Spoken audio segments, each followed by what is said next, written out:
use caution. Cold like 0 degrees. I'm out the cage, gotta let out the beast. Revolutionary, gotta let out the streets. Locked in a cage, I'ma let out the sheets. We came for one man, forget my peace. You take the west, I'll take on the east. I'ma put him in the cage, never let out the. I hear him chat to the noise, move too quick, can't stop for the talking. I hear him chat with the boys, not so tough, but mans keep walking, yeah.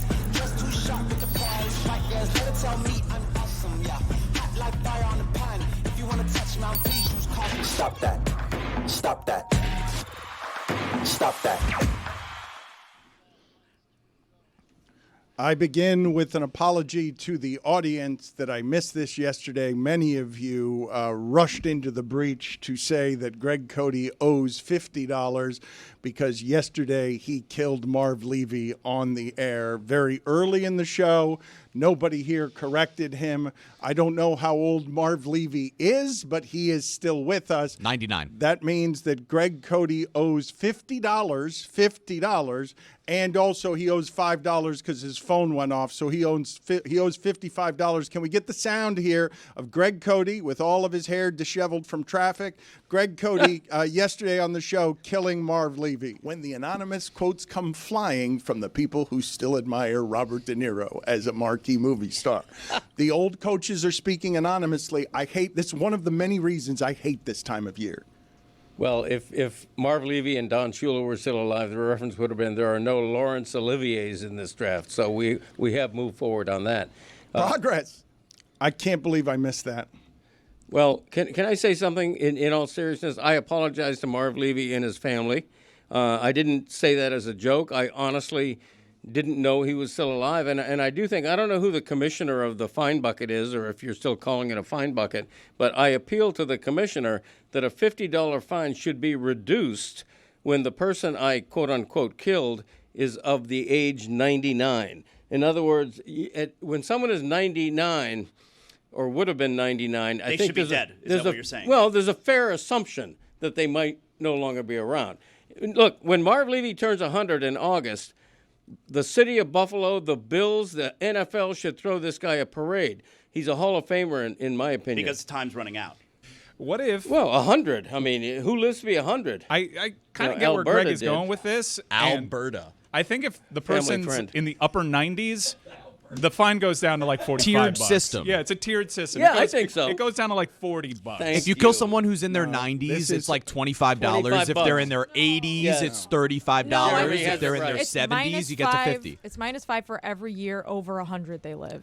Okay. None of you are allowed to be in charge of the fine bucket. None of you respect the fine bucket. And this is a hard and fast rule. No need for dilution or nuance. If someone's alive and you say they're dead, $50. That's a good rule. There's no, we don't need any judges. We don't need to do any gerrymandering here in order to get the right votes that we want. It's hard and fast. He killed somebody who's not dead, $50. You know, in a democracy, you're allowed to appeal a verdict. Not a democracy. $50. Okay. If the person is alive and you make them dead, you owe $50. Okay, I'm going to get my personal assistant on that. No, Chris, come in here and make sure your father pays this, please. Grab his phone. I would, but the phone is turned off by your mandate. That's fine. I know what the passcode is, No, Chris. it's been Right now, I'm changed. tired of Do you him have cash? I can not spot paying you. any of the fines. We're going to put an end to that. We're going to get back to the assortment of things to talk about today.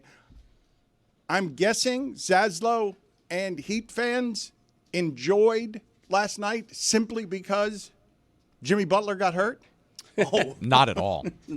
That was awful. Oh, that's Bummed about terrible. that. I didn't enjoy that. But I'm not a Heat fan, nor am I Zaslow. I don't believe any of you. I know that you guys Oh, will say no. publicly whatever it is that you want to say. I believe the fact that Jimmy Butler left the game No. and then champion Steve Kerr says, well, once that happens, we don't know what we're doing. I wanted Jimmy to lose in 5.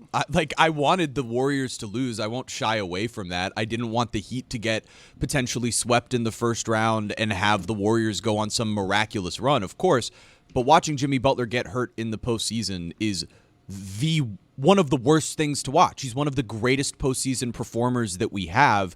And as an NBA fan, as a basketball fan, you're miserable. And as a Heat fan, you don't want to see the guy hurt. Oh, that's you the nice thing to say, Jeremy. Win. Jeremy, you don't know Miami or Miami fans very well. If you think you're speaking for all Miami fans there. I don't think I'm speaking for all Miami fans. I think I'm speaking for more Miami fans than not, though. I don't think anybody wants to see the guy get hurt. I got so many texts last night. Hey, can't believe Jimmy got hurt 2 games in. Like my phone just filled up. That's how I got the news. Don't tell me that everyone's being nice about this. I didn't say everyone's being nice about it. I said I think most Heat fans with a soul are looking at this and saying, that "Hey, doesn't make sense. It's a shame. Oxymoron. It's not a thing. It's a shame that he got hurt. Like, I don't think anybody wants to see that. I think there might be people who send the text of "I told you so," and that's a different thing.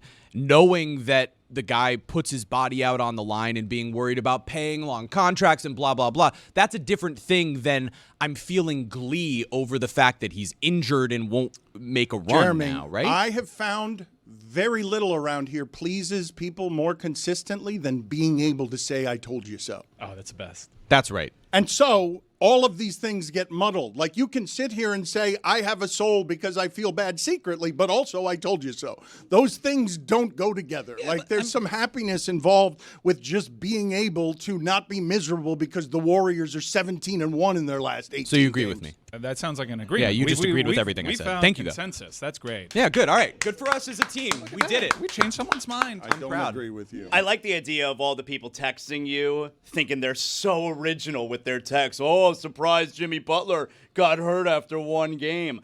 I'm not happy that Jimmy Butler got hurt. The part that I am happy with, the part that does please me, is I envision Pat Riley and the Heat front office like, yeah, this is why we weren't going to give him an extra $150 million on top of the 2 years that we've already guaranteed him, because that. Why do you guys think that Heat fans would be nicer about this than people were when Anthony Davis limped off the court and everyone took a certain glee in, see? Because that was funny. Like, that was funny. Jimmy getting hurt's not funny. This is also, like, we don't know how bad this injury is. Like, he's got a bruise on his pelvis. Like, Right. he could tough that one out. He was ruled out really quick. He can tough this one out. It could add to his playoff legend, possibly. It was also, like, a freak injury. He's just going up for a board. Dude behind him trips over Draymond. It kind of looked dirty initially. Or maybe he did it on purpose. You think? Man, if he did, Draymond would have went at him. But Draymond was kind of responsible because the dude kind of tripped over Draymond's leg. Yeah, it felt like he was just kind of trying to gain his balance, but I actually think that that's part of it, right? If Jimmy was just like driving to the hoop and rolled an ankle without even stepping on anybody and it was that type of thing, a little bit of that I told you so maybe even creeps into what we're talking about. But when you see a nasty spill like that, I just don't think that there's anything to look at other than, oh man, this stinks. Like, this stinks. No, I think it's a freak injury, obviously, but it's still along the lines of why the Heat don't trust him at this point in his career to give him additional money. Yeah, but I don't think "I told you so" is even in play here.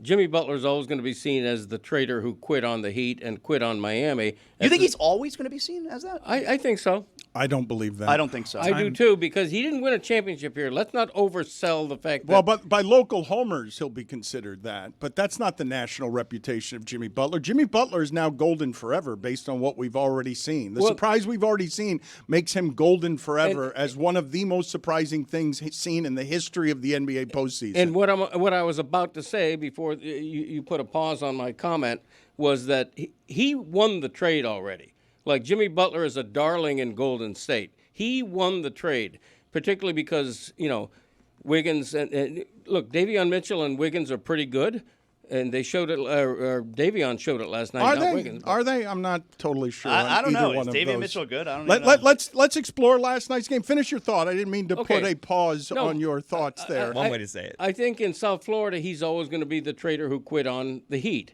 and pouted his way out of Miami. I think nationally, you're right. he's feathering his legend, particularly if they somehow win the championship. And he won the trade. He got what he wanted. He got the money he wanted. He got the teams, the situation he wanted. He loves it. He didn't they quite love him. get the team that he wanted. Well, he but won the trade. Shaq's not thought of that way. Shaq did the exact same thing. It was probably less messy, but that didn't mean it wasn't messy at all. But isn't that because Shaq kind of did it in the shadows? Well, I guess, and media was different there, and Shaq has something that Jimmy doesn't have, a championship in a Miami Heat uniform. Right. But I do think time will heal all wounds, especially for a younger generation that maybe was adolescent during the Big Three era. Jimmy was their guy, and Jimmy is like the face that they associate with the franchise. Well, he won. He became the face of Heat culture wrongly. I don't think he was ever the face of Heat culture, but. Look, the way he left is never going to be forgotten. It may be forgiven in time. Greg, by you, the noise of the moment with real legacy, the noise of the moment isn't something that echoes. Okay. This is 15 years of career, and Draymond Green punched a teammate. Not how he'll be remembered. Right. Like that's the noise of the moment is not the thing that sticks. But I think that when we look back at the totality of his career, it's going to be more he couldn't land anywhere. He was never happy anywhere. I mean, yes, he had the bubble run with the Heat, but I think he will be thought of more generally as a guy who was really good that just couldn't fit in anywhere. As a journalist, I would tell you that I think that that's not going to be the way he's remembered here.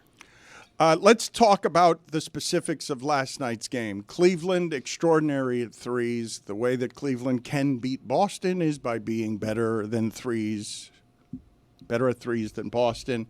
In last night's game, the Heat put together offensively a second quarter they kind of want to put together. 6 threes in a second quarter. You do that over the course of the game. You've made 24 threes. That's kind of what it is that you want to do. However, they're down 17 because Cleveland's made 5 more threes than them in the second period. It's the most ever in a quarter in an NBA postseason, and the Heat just basically trailed the entire game. And then late in the game, they got close. I'm curious how the rest of you feel about this. The Heat have only 2 players who are all-stars. And one of them that they need to be huge in this series is floating around the perimeter and assists and taking three-pointers and trying to out-three the Cavs by Bam's taking threes on the perimeter.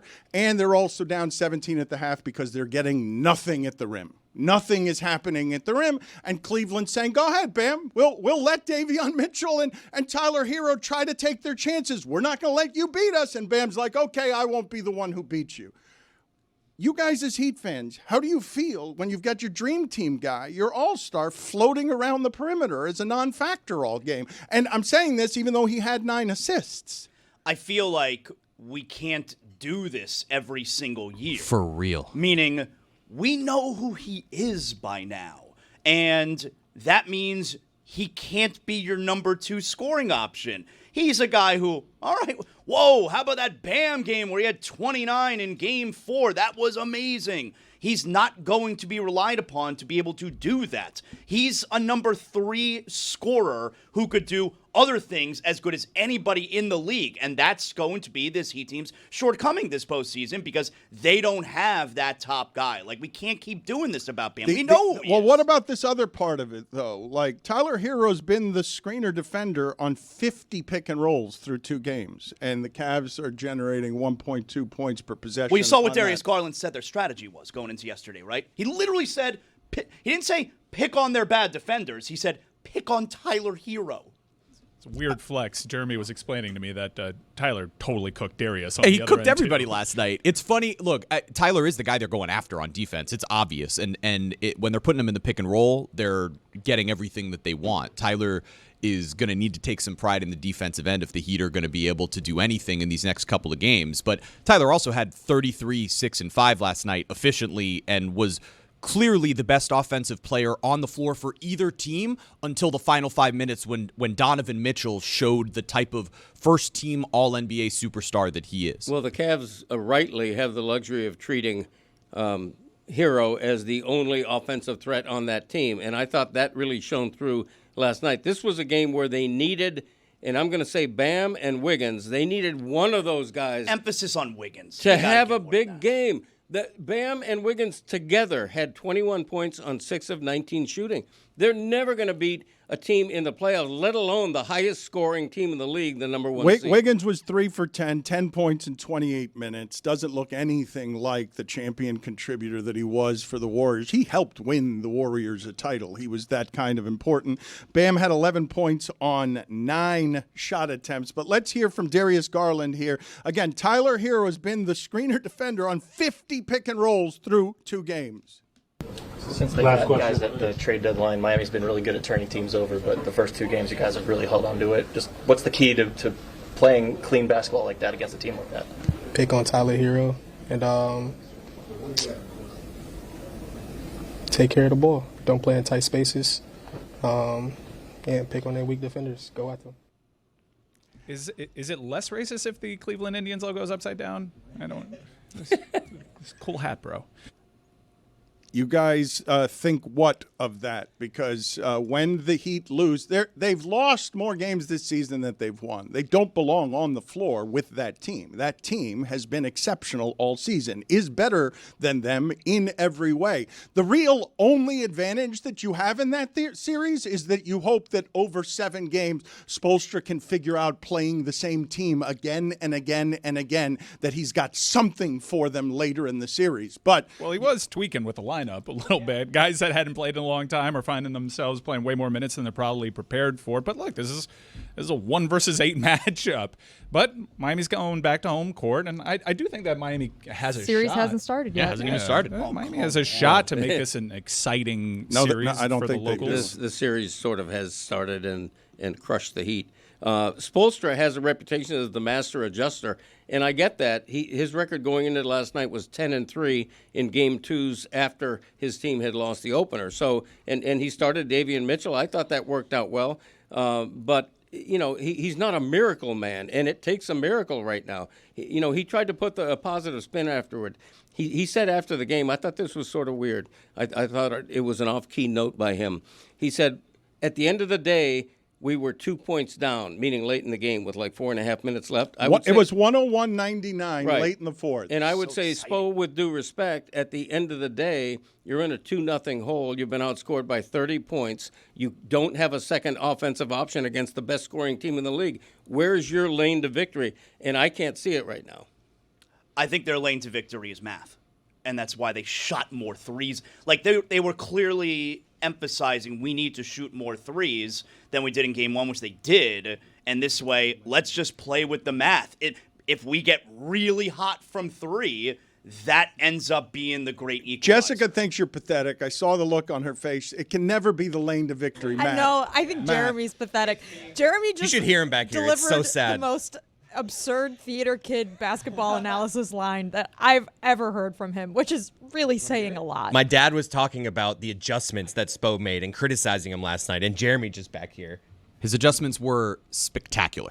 It's just like they lost. They're down 0-2. The only reason they were even in that game is the differences that they made in the rotation. Moving Davion Mitchell into the starting lineup, playing Niko Jovic and playing Pelle Larsson. I had no idea he was even available. Right. Niko Jovic ends up playing just to show you the disparity in these teams, right? Like, the Heat just decided to ride a hot lineup that included a guy who hasn't played since February for the final, basically 15 minutes of that game. And that's the lineup that got them back in it, because they're still in this space with this roster of, I don't really know who we are. I don't really know what we have. And so changing the math was what they tried to do. Early in the game, they tried to get Wiggins involved, and he couldn't get going. And honestly, that was part of the reason Bam ended up taking 4 threes with Jeremy, 2 seconds left in the shot They clock. do know what they have. They know it's not good enough. And so Right. they try a bunch of other things That's exactly that they right. don't know will work. No, that's right. Because what they do know is that what they have will not work in the formations that they've been using them. Emphasis that he put on spectacular was Spectacular. hilarious. The adjustments were real, and they were spectacular. Okay, Jovic, Spo was raving about Jovic after the game. We're a different team with him on the floor. Fine, that may be. But what I saw last night was rust falling all off the floor against him. He was 1 for 8 against threes. If that's the impact they need, I don't see it. God, how exciting would it have been if Jovic hit that shot in the corner? Would have brought them within 1. Oh, come Had no on. legs, but the adjustments were a tour de force. Yeah, you mentioned that. There's been some overreaction around here. Zaslow stormed in today saying that Joe Mazzulla should be in prison. He should. He should. This is not normal societal behavior we're seeing from this person. You go back to the last game, and Jason Tatum is writhing in pain on the ground, and Mazzulla not only doesn't allow the trainer to check on him. He looks annoyed. Yeah, he's annoyed that the guy who just wants to do his job and make the guy who is hurt feel better, that's his job. He's annoyed that that guy might want to make his player feel better. And then he shouts to Tatum, "Get up!" He barks at him while he then has to go take an x-ray and ends up missing game 2, all right? Get up! The guy's hurt. And then last night, Kristaps Porzingis, he takes a really nasty elbow to the head. He's dripping blood on the ground.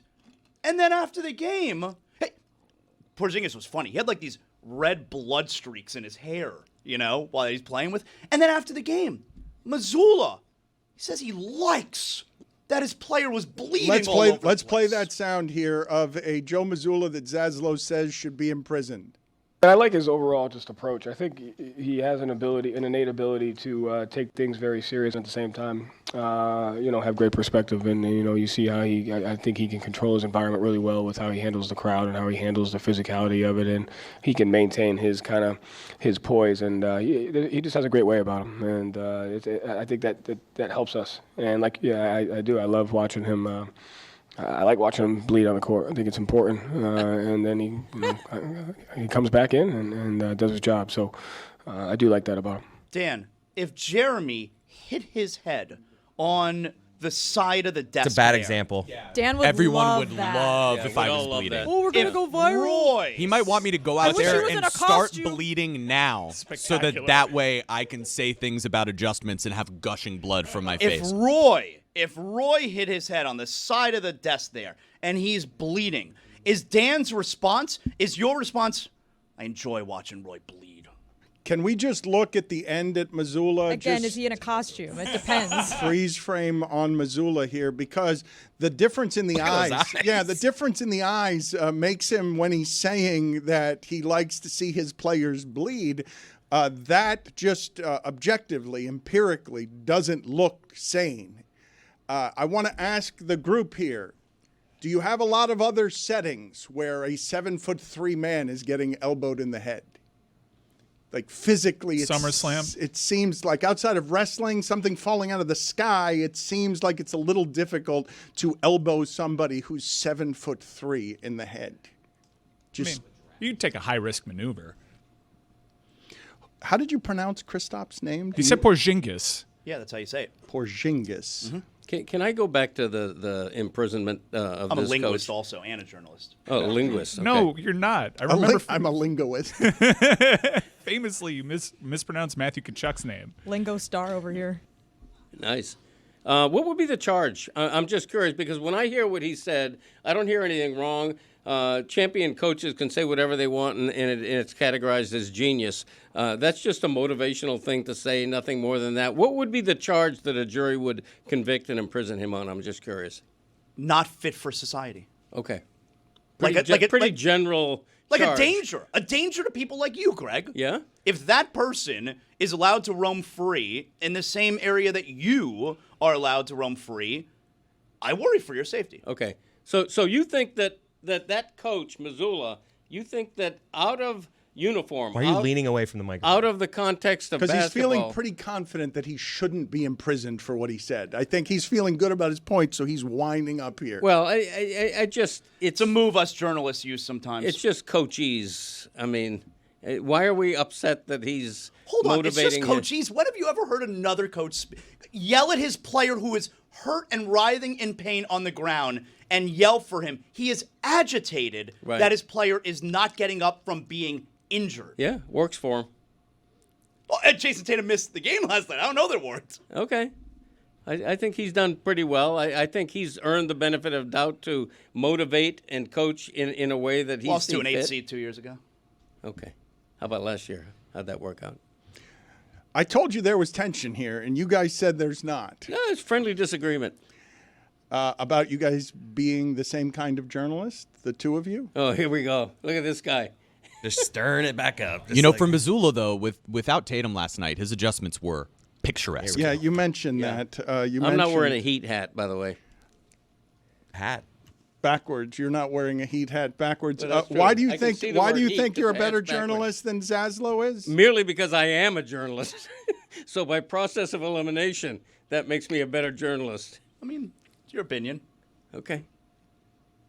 All right. I don't think people see someone who barks into a radio wearing a Heat hat and a Panthers jersey as a journalist. No offense to Zaslow, who's very, very good at what he does. Barks, very dismissive. Yeah. That is an offense. Like I'm a dog. Yeah. When you said barks and you made him not human, yeah, that's a little offensive. I said no offense to Zaslow. He's very good at what he but just does. because you say no offense, hey, Greg, you're an asshole. No offense. Yeah. Thank you. Like that's, I think that's not. You can't just throw in a no offense after you've offended to exonerate your offense. Yeah, well. And you've offended my education. I have a degree in journalism. From Okay, Santa but you Fe. didn't pursue that That's degree. not true. You didn't pursue the degree. Hate that. Do you do journalism, though? Because it's like a thing you do. Thank you, Jess. What's inaccurate? Hold on. What's the fake news? Where's the journalism? He went to Santa Fe. Yeah, he did, but that's not where he got. No, the- I didn't. No, I didn't. I've never stepped foot on that campus. If you told me right now your life depends on it, go to Santa Fe University and just take a picture. I would die. I don't know where it is. Why, speaking to the mic like No, a it's professional funnier that way. journalist It's funny. and broadcaster, That's great. why do we think that you went to Santa Fe? I don't know. Because we had a conversation. You told me you went to Santa Fe. That was, Yeah, it's a Straight up lying. I think that's just a community liar. and community college. Not that there's anything You're right. wrong It with is. that. You're right. Yeah. It is a community college. Minor penalty, 2 minutes for lying. Oh, wow. Lying. Yes. Imprison get that out of here, man. Zaz. Imprison that man. Mike hello, Zaz. I want to play some sound here from yesterday of Greg Cote when he wasn't killing Marv Levy. He was also taking a colleague, Andrew Hawkins, and for some reason calling him, I believe it was Walter Hawkins. Great name. Let's hear that sound, please. I don't know, Walter. I don't know, Walter. Okay, and the thing that got me a little bit upset was that you tried to make it seem like Greg doesn't even know a coworker. He doesn't know someone he's worked with. I've never met this man. I have never worked with him. I have never seen him. I've never been in the same He played studio with in him. the NFL and works with us at Metal Lark. I feel like never met this man is also a little bit dismissive. Why? Just feels like it feels like you don't know. You need to quit barking. I don't know, Walter. I think I know what happened here. Greg, you have been on this show for the last few weeks as we have tried not to spoil a very popular TV show. There is an actor who is on 2 different TV shows that gets spoken around here a lot. His name is Walton Goggins. And I believe when you heard the name Andrew Hawkins, you thought we were talking about Walton Goggins And called him Walter? called him Walter Hawkins. Oh, wow. Am I right? You are not, but I wish you were because it's a great excuse you just gave me. Why didn't you Mixing just up roll with Walton it? I saw a lot of people tweeting that. I think a lot of people thought what Jeremy was thinking. Really? It had to That be. you heard Hawkins and thought Goggins. and Dan that- also called him Walter once. I don't And now think he I only did. I says think Goggins. you, no, you guys accused me of calling him That's Walter. not an Goggins. accusation. It was an accusation. I accident. referred to him as Goggins, and you guys said I was afraid of his first name. I never called him Walter. That's not something that happened. I'm a big White Lotus fan. I know Goggins' work. What about Uncle Baby Billy? Yeah, he's great. And in the last episode, he's driving a Cybertruck, which was just Who wants magic. to S the old man's D? I know. It's water skiing nude. Censoring it. That's great. By the way, The Last of Us, I'm not going to spoil it even though it's, right around Spoiler Alert Wednesday, but The Last of Us caught me very much off guard in the last episode. I was not expecting that. I didn't see the last episode. Okay, yet. well, you can spoil it, whatever. No, That's on I'm me. not going to spoil this. But Is it Wednesday? No, that's why I'm not You going to missed your spoil chance. it. I did. I was going to spoil it yesterday, but I didn't. So now here we are. Oh, there's the new EP of the show, by the way. That is Chris Cody's daughter. She came in here today and called me a doo-doo head. I don't know. That runs in the family, I guess. The Codys passed that down. I am being told by producers that everyone is enjoying the tension between Zaslow and Greg Cody. I've been enjoying it for many years. Like they have both come up in this market. And I don't believe that Zaslow looks down on Greg Cody, but I do know, and I'm not saying Greg Cody looks down on Zaz, but I do know that print journalists generally look down their nose at radio guys. That's a pretty common affliction in my history in this business. For some reason, the print guys think they're more noble than the radio guys. I will say this. Early in my career, before I got into broadcasting and podcasting and all this stuff, I might have thought that. Early in my career, when the newspaper was still a big thing in the 80s and into the 90s, I might have thought that. I don't now. I do what Zaz does a couple of days a week on your show. I have my own podcast. I'm totally into that. I respect what he does. But to your larger point, I do think I am a journalist and Zaz isn't. Saying that, it doesn't mean I'm superior. It just, to me, I'm stating a fact. Oh, but I do believe you think that that's also superior. It doesn't mean that. It makes me different, but not superior. I'm not wearing a Heat hat. I'm not cheering for the Heat. Which one do you think is more admirable if you were just looking at it from afar? Who do you respect or admire more, the person who has a print journalist's resume or the person who has a radio person's resume? Okay, I would argue that I have both at this point in my career. But that's not the question I was asking you. Like, which one do you respect more? Like, just if I put in front of you a great radio broadcaster and a great print journalist, who gets more respect from you? Well, it's impossible to answer because one of the people I respect the most in this entire business is Tony Kornheiser, who's been really great at both, and you can do both. So I'm not gonna, I'm not gonna be forced to say an either or where it's sort of an apples and oranges thing. I get what he's saying. I'm not offended. As a journalist, I know the way this game works. It's very competitive. I understand. Okay.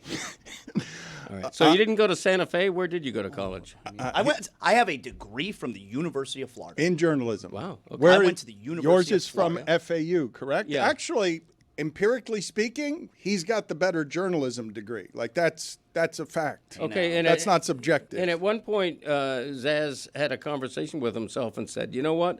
I've got this journalism degree from a top-notch college. That's right. But I've decided not to be a journalist. I'm just gonna yuck it up on the radio. I'm gonna have fun. I'm gonna wear Panthers jerseys. I'm just not gonna be a serious journalist." How was the evolution of that decision? I never made a decision because I'm a broadcast journalist. I'm doing it. I'm a journalist. Well, you're broadcasting. You're a print media journalist. I'm Among other things. I'm a broadcast journalist. We are in the mud. You are Dan broadcasting. is so happy No, about you are this, man. broadcasting. Is this what you wanted? You are a Dan is Kevin McAllister giggling at the He top of will the be stairs. full for weeks He is a off of broadcaster. this. I'll give him that. Yeah. Oh, yeah. He just swung 2 paint cans at you guys. That's right. Just slipped on micro machines, and he's just having the time of his life. Yeah, and that's right. And what's at the end of it? A beautiful artistic tapestry for everyone to enjoy, because we need more sparks around here, because this is an echo chamber. This is not an echo chamber. You guys saw some of the numbers on Vasilevsky, because That's not the biggest one. 6 goals. I know he. This is something in this Tampa, Florida series. He's allowed 6 goals in Tampa 5 times in his career. 3 times it's been done by the Panthers. In the last game, the Panthers scored, I think, 5 goals on 11 shots or Crazy. something absurd. And Roy, Mike, and Zaslow came in here. Chris less so. Expecting that. Expecting that, because if you've done it 3 times to him, it's only happened to him 5 times at home, and you get 6 goals against a goalkeeper I've seen win the championship by being a hot goalkeeper. Tender. To see what it is. Yeah, sorry. To see what. Which is a surprise, because I know you love them tendies. GT. I do love those tenders. Yeah, I was a little surprised. I don't think that stat is like that shocking. They've played each other in the last 4 postseasons. The Panthers sample compared to other teams is greater. Well, but he kind of owned us those first 2 series. And Yeah. Those passing lanes against Tampa in game 1 were ridiculous. Like we're literally just saucing air passes over to Sam Bennett in the middle of the ice, streaking towards the net. Yo, how good is Mackey? Mackey is really good, really underrated. It's gonna suck when like the Bruins sign him to like a max tender. There's another tendy there, Dano. Tonight's gonna be so good. Tonight's gonna be great. 2-0? A 6:30 puck drop too. 6:30 p.m. God bless. Way better than the 8:30, and this means Zaz. Chris didn't know. I just learned at 6:30. You can watch the Cats, and then go into your Pearl Jam concert right It after. works out Or great. the NFL draft. That is better than 8:30, I will say.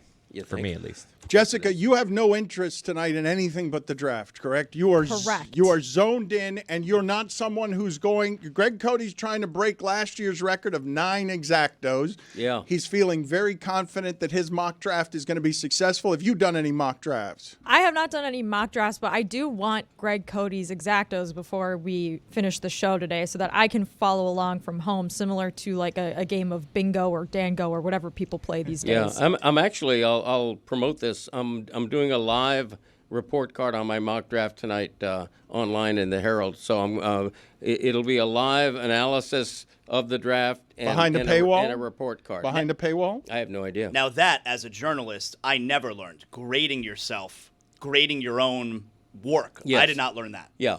Well, the beauty of that is that it's all out there. Like last year, I happened to do very well. 9 exactos is excellent. It was better than Kuiper and a lot of other national names. Tonight, I may get 3, and I may be embarrassed publicly. What would that grade be if you got 3? A D minus, because I think the average. This is the 34th annual that I've done this. That tells you how old I am. I think my average is probably 5 or 6 exactos. 9 is really good. 2 or 3 is like unacceptable. It's just bad luck, but also unacceptable. Zaslow, as a journalist, did you learn at the University of Florida to consult an imaginary bird when making your weekly picks on the NFL? Yeah, the upset bird. No. Don't disparage the upset bird. This episode is presented by DraftKings. DraftKings, the crown is yours. Dianna Russini is going to join us here in moments to talk draft. I think, and I don't want to sound too terrible about this because I don't think this is a very popular opinion, but I think we have to end Bring Your Kids to Work Day, at least in part, because I don't want to walk into our studio anymore and hear from the son of Carl, our Meadowlark's head of audio, hey, are you paying my dad minimum wage? I just had what I believe an 11-year-old or a 12-year-old, 9, 10. Somebody really? And the answer's but no. Are you? No. More or less? Because we're paying. Well, it can't be less. Jeremy. Well, he could. He gets paid. It can't be less, Jeremy. Wow. It can be. No, it can't be. So if you ban kids from coming to work, does that mean Christopher can no longer work here? I'm considering a whole lot of sweeping changes. I do like having the kiddies here. Chris's daughter walked in with a makeup brush to, help touch everyone up. And I said, you should hit Mike Ryan really hard in the face with that. And she actually did it. Yeah, that's one of the many reasons kids shouldn't be around here. I mean work, not earth. Okay. Well, thank you for that clarification. You got buy-in from Jess. We may agree on something, Le I Batard. think Dianna might agree with me too, as somebody whose job would be made a lot easier if she didn't have a couple of kids throwing her cell phone in the microwave. Dianna, thank you for joining us. I was made angry on behalf of Shedeur Sanders that the anonymous quotes have begun like they do every year on these quarterbacks. If I give you the shocking prediction of Jackson Dart goes ahead of Shedeur Sanders, what are the percentages of chance you think that is? Yeah, I think they're high. I think there's an 80% chance that happens. And look, those comments went out there, and it's part of the draft process. It happens every year. There's always a few players there that get snagged, and I'm sure you guys have had conversations about whether or not it's fair. There's anonymous stuff flying around. And look, I do it as well. I put out a column yesterday, basically all the intel I could possibly collect over the last 3 weeks as of yesterday, it was draft eve. Most of that info still stands today. But look, sometimes you just need to sort of get through the fat of the conversation and get to what people really believe and feel about these quarterbacks, specifically just knowing it is a weak class. Unfortunately, I believe some of this is really unfair. And I think it makes it really hard for Shedeur here, who at one point, I can tell you, he was the number one quarterback for the New York Giants. They had him graded number one. And that changed over the last few months, not because of the anonymous quotes, because of their own research, their own conversations that they had internally about whether or not he's a good fit. But yeah, it is that time of year where things are flying around. The quote that I had that was my favorite was essentially about all of this as a whole, which is, for fans specifically, just when you think that your team is smart, that you think that your team knows exactly what they need, you can never rule out that there are dumbass teams out there. Whether you believe it or not, they're just there. And owners have a big say on tonight's decision making. Put it on the poll, Juju. Are there dumbass teams out there at Le Batard Show? I would say that we have some dumbass around here. We are at the draft, sort of, tonight in Tennessee, which isn't at the draft. I've seen these crazy people in Green Bay outdoors doing shows about transactions on ESPN. I've seen Mike Greenberg try to order an almond milk latte in Green Bay and have everyone laugh at him. The thing that we're doing tonight is going to be Billy Gill and Walter Hawkins tonight at the draft in Tennessee, where it'll be Cam Ward, right? You're reporting that 2 through 4, they've all received offers. Browns, Giants, Patriots, 2 through 4. Teams are interested in moving up to a specific player. But number 1's decided, correct? Yeah, they're not taking calls anymore. They made a decision as an organization pretty much weeks ago, but officially we'll just say this past week that they're going to go quarterback here. So Cam Ward has been graded as the number 1 quarterback for a lot of different teams outside of Tennessee as well. Although I will tell you, I did speak to one head coach who has Tyler Shuck out of Louisville ranked as the number 1 quarterback above Cam Ward. Wow. Two crystal ball guys. This was the same head coach who told me last year that Jaden Daniels was better than Caleb Williams, that they had him graded above. Look, I remember him telling me that last year and understanding why he was saying that. But if you remember, the push for Caleb being number 1 overall, it was absurd how many people were in on that and not saying anything else, not pointing to any other quarterback. So look, to this coach's defense, he was right on that for now. But yeah, I do think that's interesting that most teams do have Cam Ward.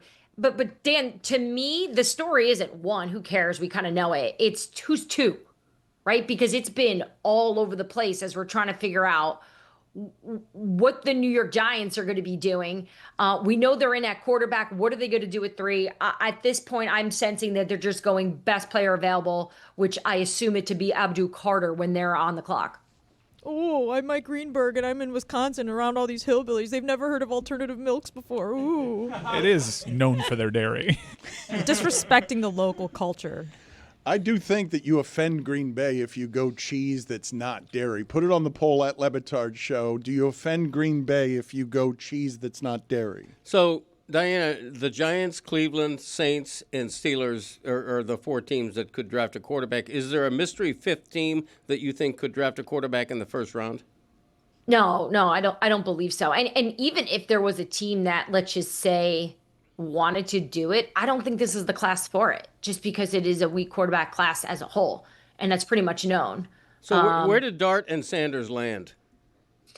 I think Jackson Dart, if the New York Giants are able to either move up to go get him, or maybe perhaps they can just sit there in the second round and get him.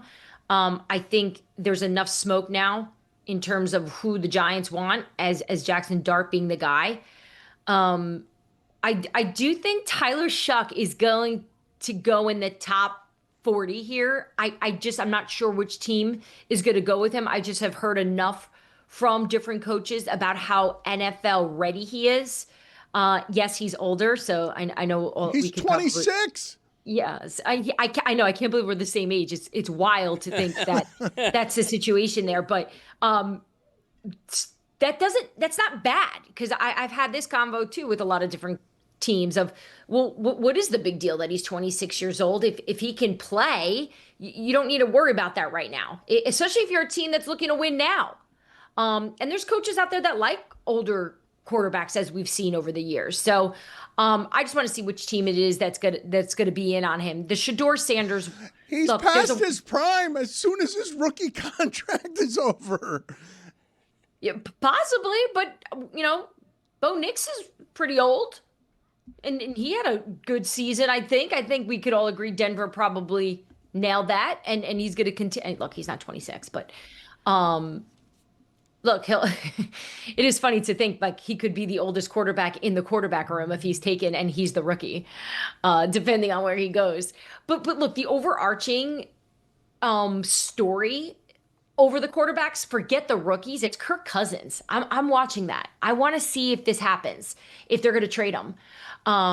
Because look, I've heard a couple different versions of what Atlanta wants to do here. They don't want to take on his salary, but they're willing to give a little because they know they probably got to move him. Kirk has to remember he has a no trade clause.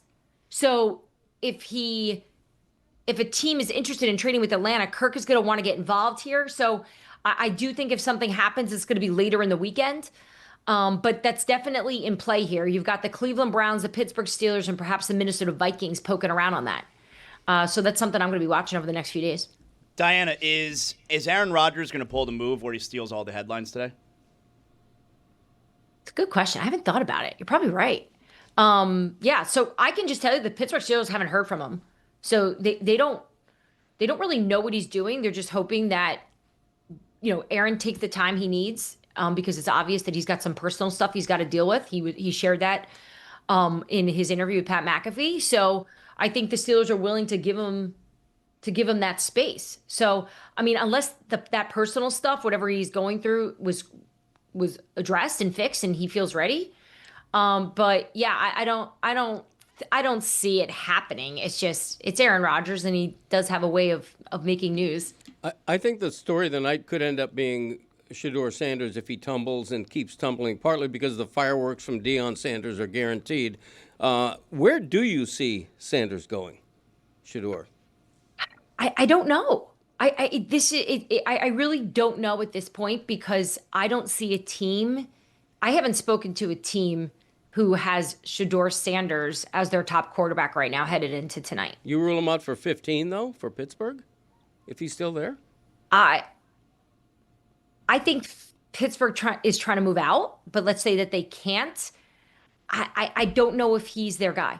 I don't feel comfortable right now saying that he's their number one quarterback on their board and that they're going to grab him at that spot. They could do it, but I think there may be other quarterbacks that Pittsburgh's interested in. Chances he is not a first-round draft pick Greg, you're tonight. Just mining for your own mock draft That is here. so You're not clear. just trying to collect information to form your own Wait, Greg does picks. a mock draft? Yes, Oh, yeah, he's it's a got big deal. 9 exactos Wow. last year. Who's your number 2 pick today? Like, what do you have 1, 2, 3? Because it's clear that you're just totally delving into your own narcissism with your questions. Like many mock drafts, my 1, 2, 3 are Ward Hunter and Abdul Carter.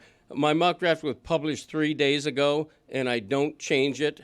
So I am not doing this related to my mock draft. I'm doing this out of curiosity and because I respect Diana's opinion. I'm wondering what the chances you think are that Shedeur Sanders is going to not be a first-round pick tonight. Yeah, I think it's a bold statement, but I would not be surprised if he falls to the second round. That would not surprise me. Nate Tice has said Shedeur is more of a day 2 guy, a round 2 at best guy. Yeah, that's fair. Look, this is one of these drafts where I feel like we can say two things of this and be like, yeah, that would make sense. I could see a team possibly grabbing him at the bottom of the first. I don't see him going in the top 10, no. But I could also see him falling there. It's somewhere at the top of the second round, for a team looking to add for sure.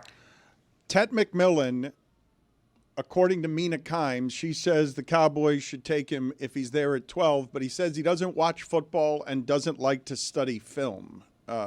What do you do with that? Yeah, I mean, he's at least being very honest. I don't have the Cowboys taking him there. I do believe from just having conversations that they are going to go offense. That is the position of need for them too. Obviously, when you take a look at their roster, look, I think the one part of this process that I enjoy is how hard these teams work to uncover as much intel as possible on these guys. And I love that he's just putting it out there. Like, yeah, I don't love football that much.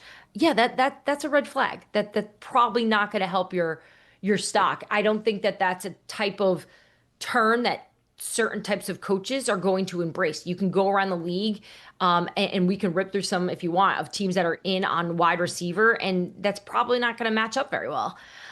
What do you make of it?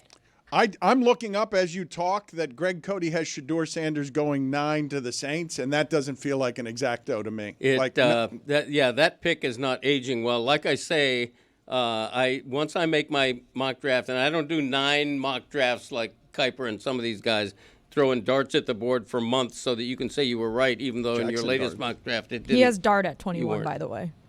Dart at 21. Yeah. Okay. I like that. I think that's fair. I think your Saints prediction's bad. Yeah. The Saints aren't going quarterback. I'm not defending it. Why don't you change it? Oh, yeah. No, I didn't mean. I actually break your rule. I appreciate that you mocked. So Greg, just so you know, coaches and GMs, even owners, they read all the mocks. I haven't asked them if it was you. Like when they tell me they read the mocks, I always just assumed it's the McShays, it's the Kuipers, it's the Field Yates, Daniel Jeremiah.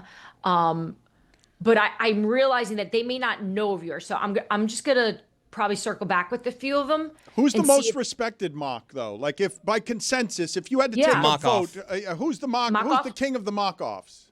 Yeah, outside Greg, probably Daniel Jeremiah. I think he's considered to be one of the best ones. Todd McShay does a really good job too. I did speak to a team who tracks the accuracy of the mockers.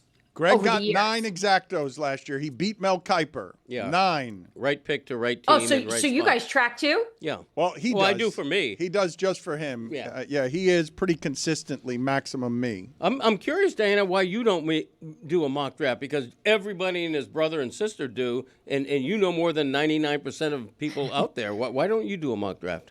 Because I feel like if I say that this is what I believe a team is doing, the lunatics out there that don't understand that I'm just collecting information and making that prediction, they can't separate prediction with when I'm reporting truth.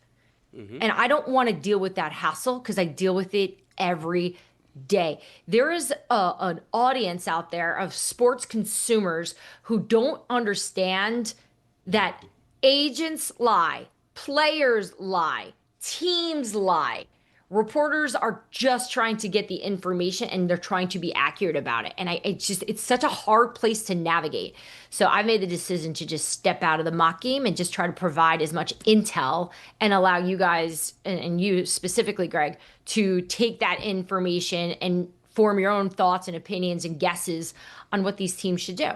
Fair. Dianna, I'm wondering if you could gather intel for us and reach out to some of your sources in the NFL and see how many of them have read Greg's mock draft and see what his influence really is like. It seems like information that you'd probably be able Peter to get pretty Schrager had easily. more exactos than anyone last year. He had 12 exactos. He was the winner. Wow. Oh, that's great. Yeah. Good for Peter. Field Yates is really good too, I think. Field Yates. Peter will tell you how good his was because he'll tell you So who will he Greg. spoke to too. No, I will.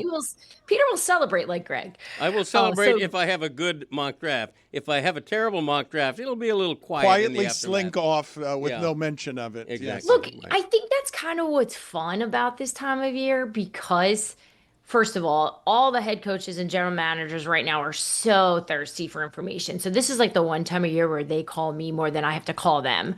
And then you have to weigh.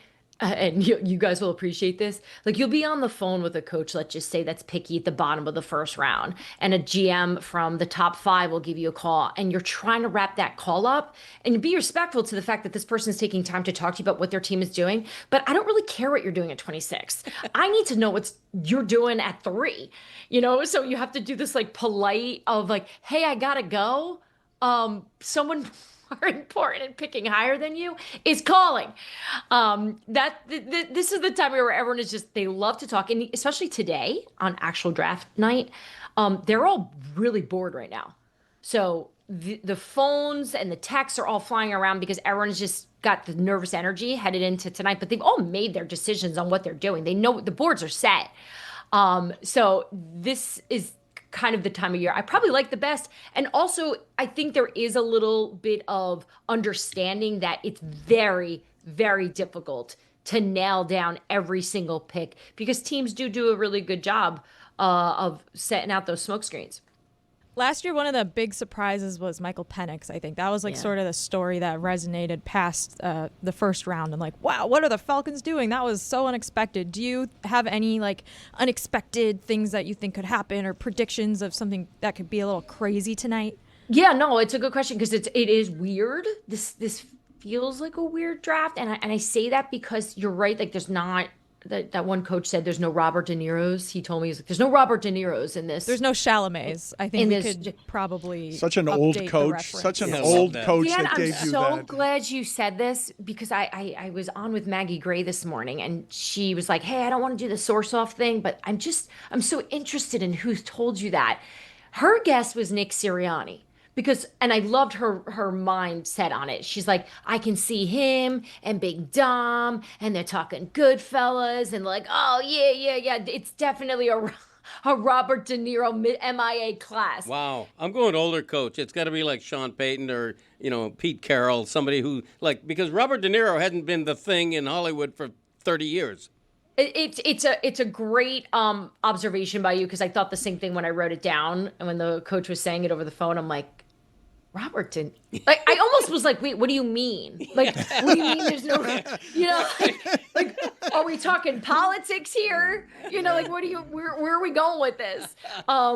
So yeah, we need to probably get a little bit of an update to some of these coaches and GMs on maybe the latest Oscar winners. That's what they should be doing so they can make these comparisons better. I'm not expecting some wild thing in comparison to what Michael Penix to me is. It'll go down for me as one of my more memorable drafts. I think it was that big of a story. I am interested in the Jaguars. They are a team I just keep hearing are going to be electric, is what someone there told me. So I don't know. I can't define electric to you right now. Put it on the poll. Have the Jags ever been electric at Le Batard Show? Dianna, are there any Adrian Brodies in this draft? And by that, I mean guy who's just going to get up there and piss us off. Maybe. I could see that happening just to keep it interesting. Look, this is one of these nights where as much homework as we're doing, as prepared as teams can be, there's always something bizarre. Remember the COVID draft? Remember how weird that was? It was great. Yeah. Trey Wingo You like killed that? it. Trey Wingo did one of the best hosting jobs I've ever seen. It was actually refreshing how good a piece of content that was during that time. That was hard to pull off. it was like very depressing. That's all I remember. That was from Goodell in his basement in that chair, right? Yeah. And then they brought the chair to the draft the next year. I thought it was a nice little departure from that. Like, it wasn't trying to remind you too much, even though the situation. I thought it was like masterful television. Dianna, I remember them going through test runs on it. Like, they were nervous. Like, they did rehearsals. Like, can we nail Zoom? Remember, that was like such a concern. Like, can we get the fans shot up? on Zoom was the thing I remember as terribly sad. Wasn't like Vrabel taking a poop? screens of Vrabel shitting. Belichick's dog. Yeah, Belichick's dog. That was Nike. a very memorable one. What a time. Dianna, you mentioned on Scoop City last week about owners kind of making a mess of things on draft night, kind of taking control and meddling. Do you have like a great example of that? I mean, I've been curious about that Atlanta situation last year. That seemed pretty bizarre, don't you think? They pay Kirk Cousins all this money, and then they make this random decision to just pick a quarterback. That felt weird to me. That doesn't seem like a Raheem Morris type of move. Who's the owner most? I mean, Jerry Jones most would suspect, but who's the owner most likely to interfere tonight and just topple all of his people? Going through. Gosh, I missed Dan Snyder for this. That's a layup answer. Just going through this with the head coach recently, because I had a broader conversation of how many owners you think are involved in the pick, directly involved. And this coach said, 13 of 14. Wow. We actually went through every team in football, and that was the number he came to, because I would just name the team. He'd say, yep, nope. So if I say 13 of 14 owners are involved in tonight's, your reaction to that is what? It's a lot. What about the one that's sitting it out? What's his problem? His or her problem? Deadbeat owner. Seriously.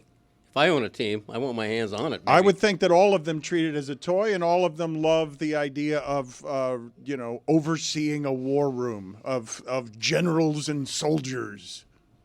Well, you have there's like layers of it, or like levels of ownership prying, right? You've got the owner that will just sit there, and you can read his body language. You know what your boss wants.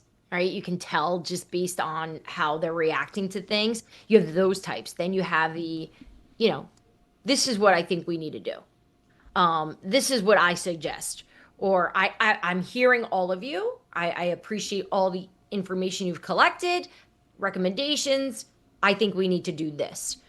To me, I want to know if there could be a camera filming all of it tonight, I would love to see. I hate to put it back on them because they just exposed themselves last year. I would love the New York Giants. I want to see if John Mara's going, are you guys making a decision to throw a Hail Mary to save yourselves, or are you actually doing what's good for the future of the New York Giants? I would love to see. My vote would have been Woody Johnson's kids, would have been my vote.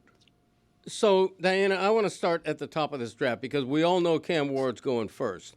But we don't know beyond that. And what I mean is great college career, set records in 1 year in Miami, but luckiest man on earth tonight because 1 year ago he might have been the fourth or fifth best quarterback. Yeah. So he's going to reap the reward. But Mike Ryan's going to get emotional tonight. Mike Ryan, do you even remember seeing a University of Miami player with the number one pick? No. Russell Maryland went in my lifetime, but I don't have any memory 91. of that. Yeah. I think I'm going to get a little emotional. I've got to do the montage. I'm going to remember the moments, and it's not often that you see something that you've never seen before. And I've never seen a Miami guy, which is a pretty prestigious program, go number one, especially not a quarterback. It's going to be pretty cool.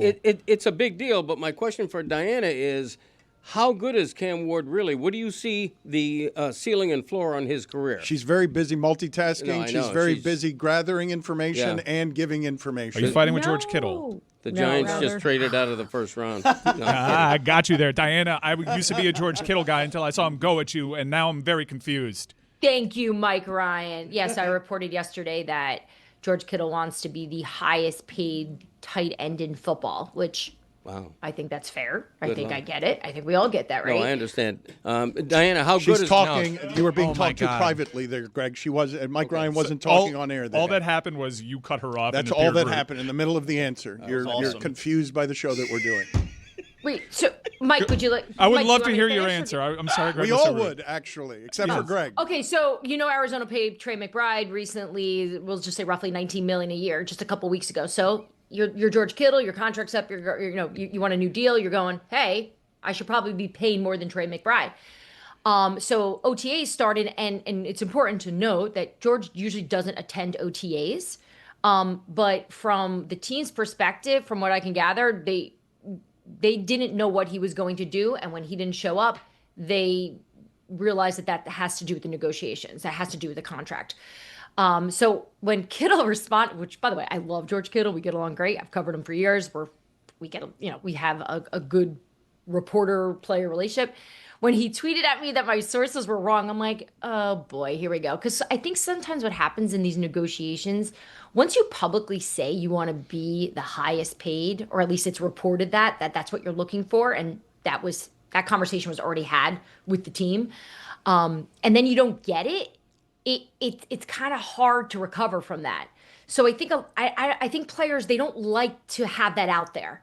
Because then if they cave, they don't want to cave publicly. They kind of want to just cave privately. I remember a few years ago when I reported Aaron Rodgers wanted to make $50 million a year. And he went on Pat McAfee and he's like, this girl doesn't know what she's talking about. That is not true. This is all lies. Journalists are terrible. She's dumb. Whatever he said. Guess who signed for $50 million 2 weeks later? Right? So some of it's just not a good locker room look. How often do you get shaky on that stuff, Dianna? Because I've seen your confidence grow over the years. I would imagine credibility stuff is wildly important to you. When did you get confident enough that a firm, loud, angry denial in public didn't shake you on your information? Because it doesn't matter if it's someone loud or someone quiet, saying I'm wrong. To me, I've consistently proven that my information is right. And it always goes back to where you're getting your information from. The firmer you can be, I have found over the years, the stronger the sources, right? Like if I was getting it from an agent they're known to lie, or, a friend, I'm not going hard with that. As you build your network of people over the years and the reliable ones, you can hammer hard. And that's why I'm able to go and say, hey, Aaron, no, that's what you want. And that's what he got, because that's the truth, right? George Kittle wants to be the highest paid tight end. I'm not saying it and going against him even after he tweeted me if I didn't have this very, very, but very well-informed people. But it does stink, because I do think fans want to believe the players all the time. And I get it. It's okay. Like I'm not trying to cause the drama. It's just the truth is the truth. Is Ashton Jeanty the best running back prospect since Saquon Barkley, and where do you and Greg Coty have him going? Ooh, for right now, I think he's going to wind up with the Jags, and I do think he's the best running back we've seen since Saquon Barkley. I don't think he is Saquon Barkley. I don't think he's better than Saquon Barkley. I think he's the best running back in this class for sure. I did have a talent evaluator share with me that you just have to always keep in mind the weaknesses of these classes, right? So sometimes these players are going higher than they would in any other class. As we've been talking, I feel like pretty much this whole conversation of this just is not a strong, talented class. So I think Jeanty is a team to keep an eye on. I think the Raiders are a team to keep an eye on for him. That's what Coty has. Coty has him going number 6 to the Raiders. Yeah, I also think if he falls to 12, I think Dallas would love him. I like the Raiders' prediction there. If the Raiders don't go running back, I could see them going offensive line. I know they've had some pretty serious conversations there about what they want to do. And there's been a lot of back and forth on if they're going to go running back or O-line. So I think if Jeanty's there, the chances of them probably going with him are probably pretty good. I did have a team text me this morning, and I thought it was a joke at first, but they asked me, have you heard if the Giants were taking Jeanty at 3? Wow. I just, that's not happening. The fact that someone even asked about it, I thought was bizarre. Why would the Panthers text you that? I've got a couple of questions here before we get you out. Did you see the movie Draft Day 2014? Kevin Costner. It was truly terrible. Mike Ryan loved it. Did you see the movie Draft Day?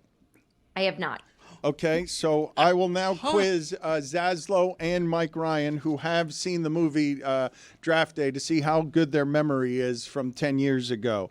Yes or no, gentlemen? Mel Kiper was in that movie. Yes or no? Yes. Yes. Bill Belichick, yes or no? No. No. Mike Florio, yes or no? No.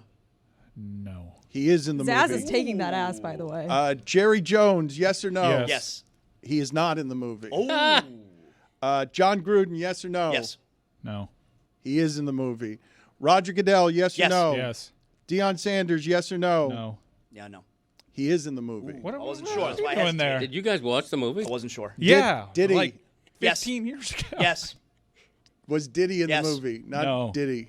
Did he or didn't he? He was? Not Diddy. He's the agent to the quarterback. He did. Diddy was in the movie. That's regrettable. I have not seen, Diana, your mother's character in a while around here. Your mother was hassling you a lot when you would impersonate her about being single and dating. Has she stopped all of that now that you are a happily married mother with children? I have not. Right. I have not seen or heard from your mother in a while, or the impersonation of your mother. Yeah, I actually did it recently because they took a trip to Florida. My parents don't like to leave their house ever unless it's to help me out with the kids and my siblings with their kids. They're just homebodies, but yet they wonder why they're depressed and are cold all the time because it's freezing in New Jersey and the winter's been long. But they finally were able to get to Florida. And I thought it would be nice to upgrade my mom and dad as just like a gift. They've never flown first class. They're 70 years old. And just the text my mom was sending from when she got on the plane, you just can't make this up. I mean, she's like, going through it all because again, the experience is very different. If you've never done it, it's a wonderful experience if you don't know. So she's like, Diana, they're giving me champagne. I think they think I'm the queen. They gave me a blanket. Your father gave me his too. It's cold, but this is really wonderful.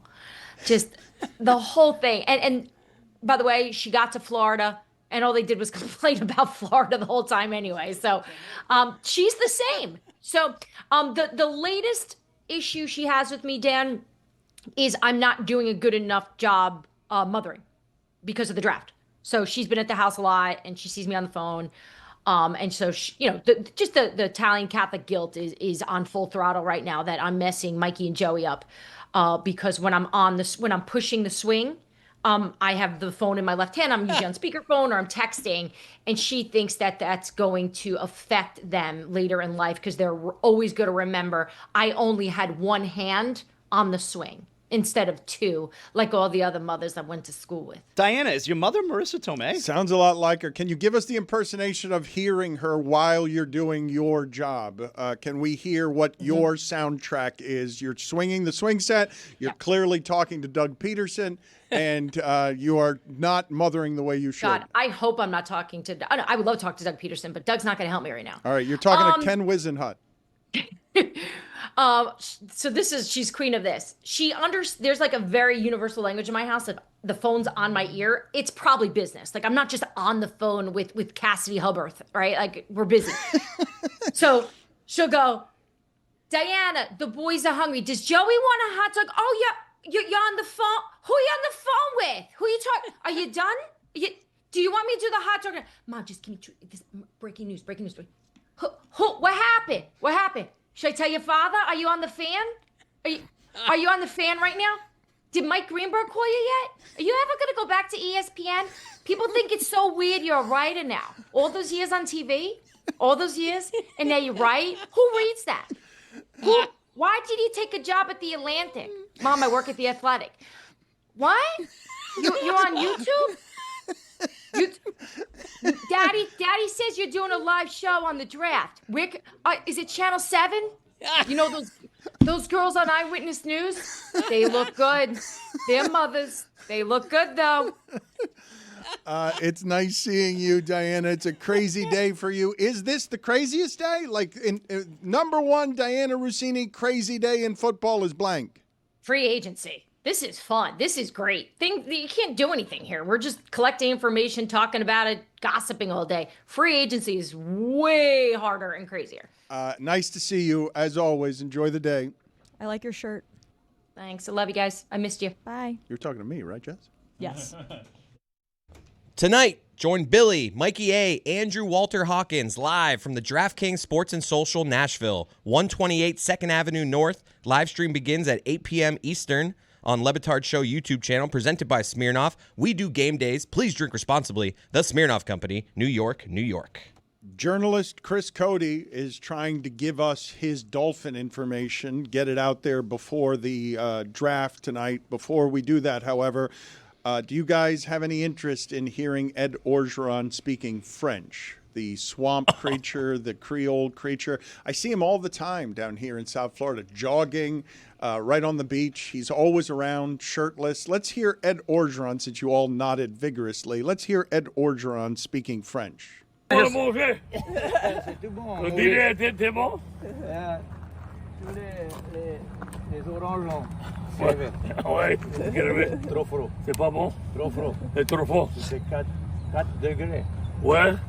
T'as tout tué les satums. Eh, viens à Miami. C'est tout ton show. Oh, ouais. C'est beau. C'est tout beau. C'est tout bon. Ouais.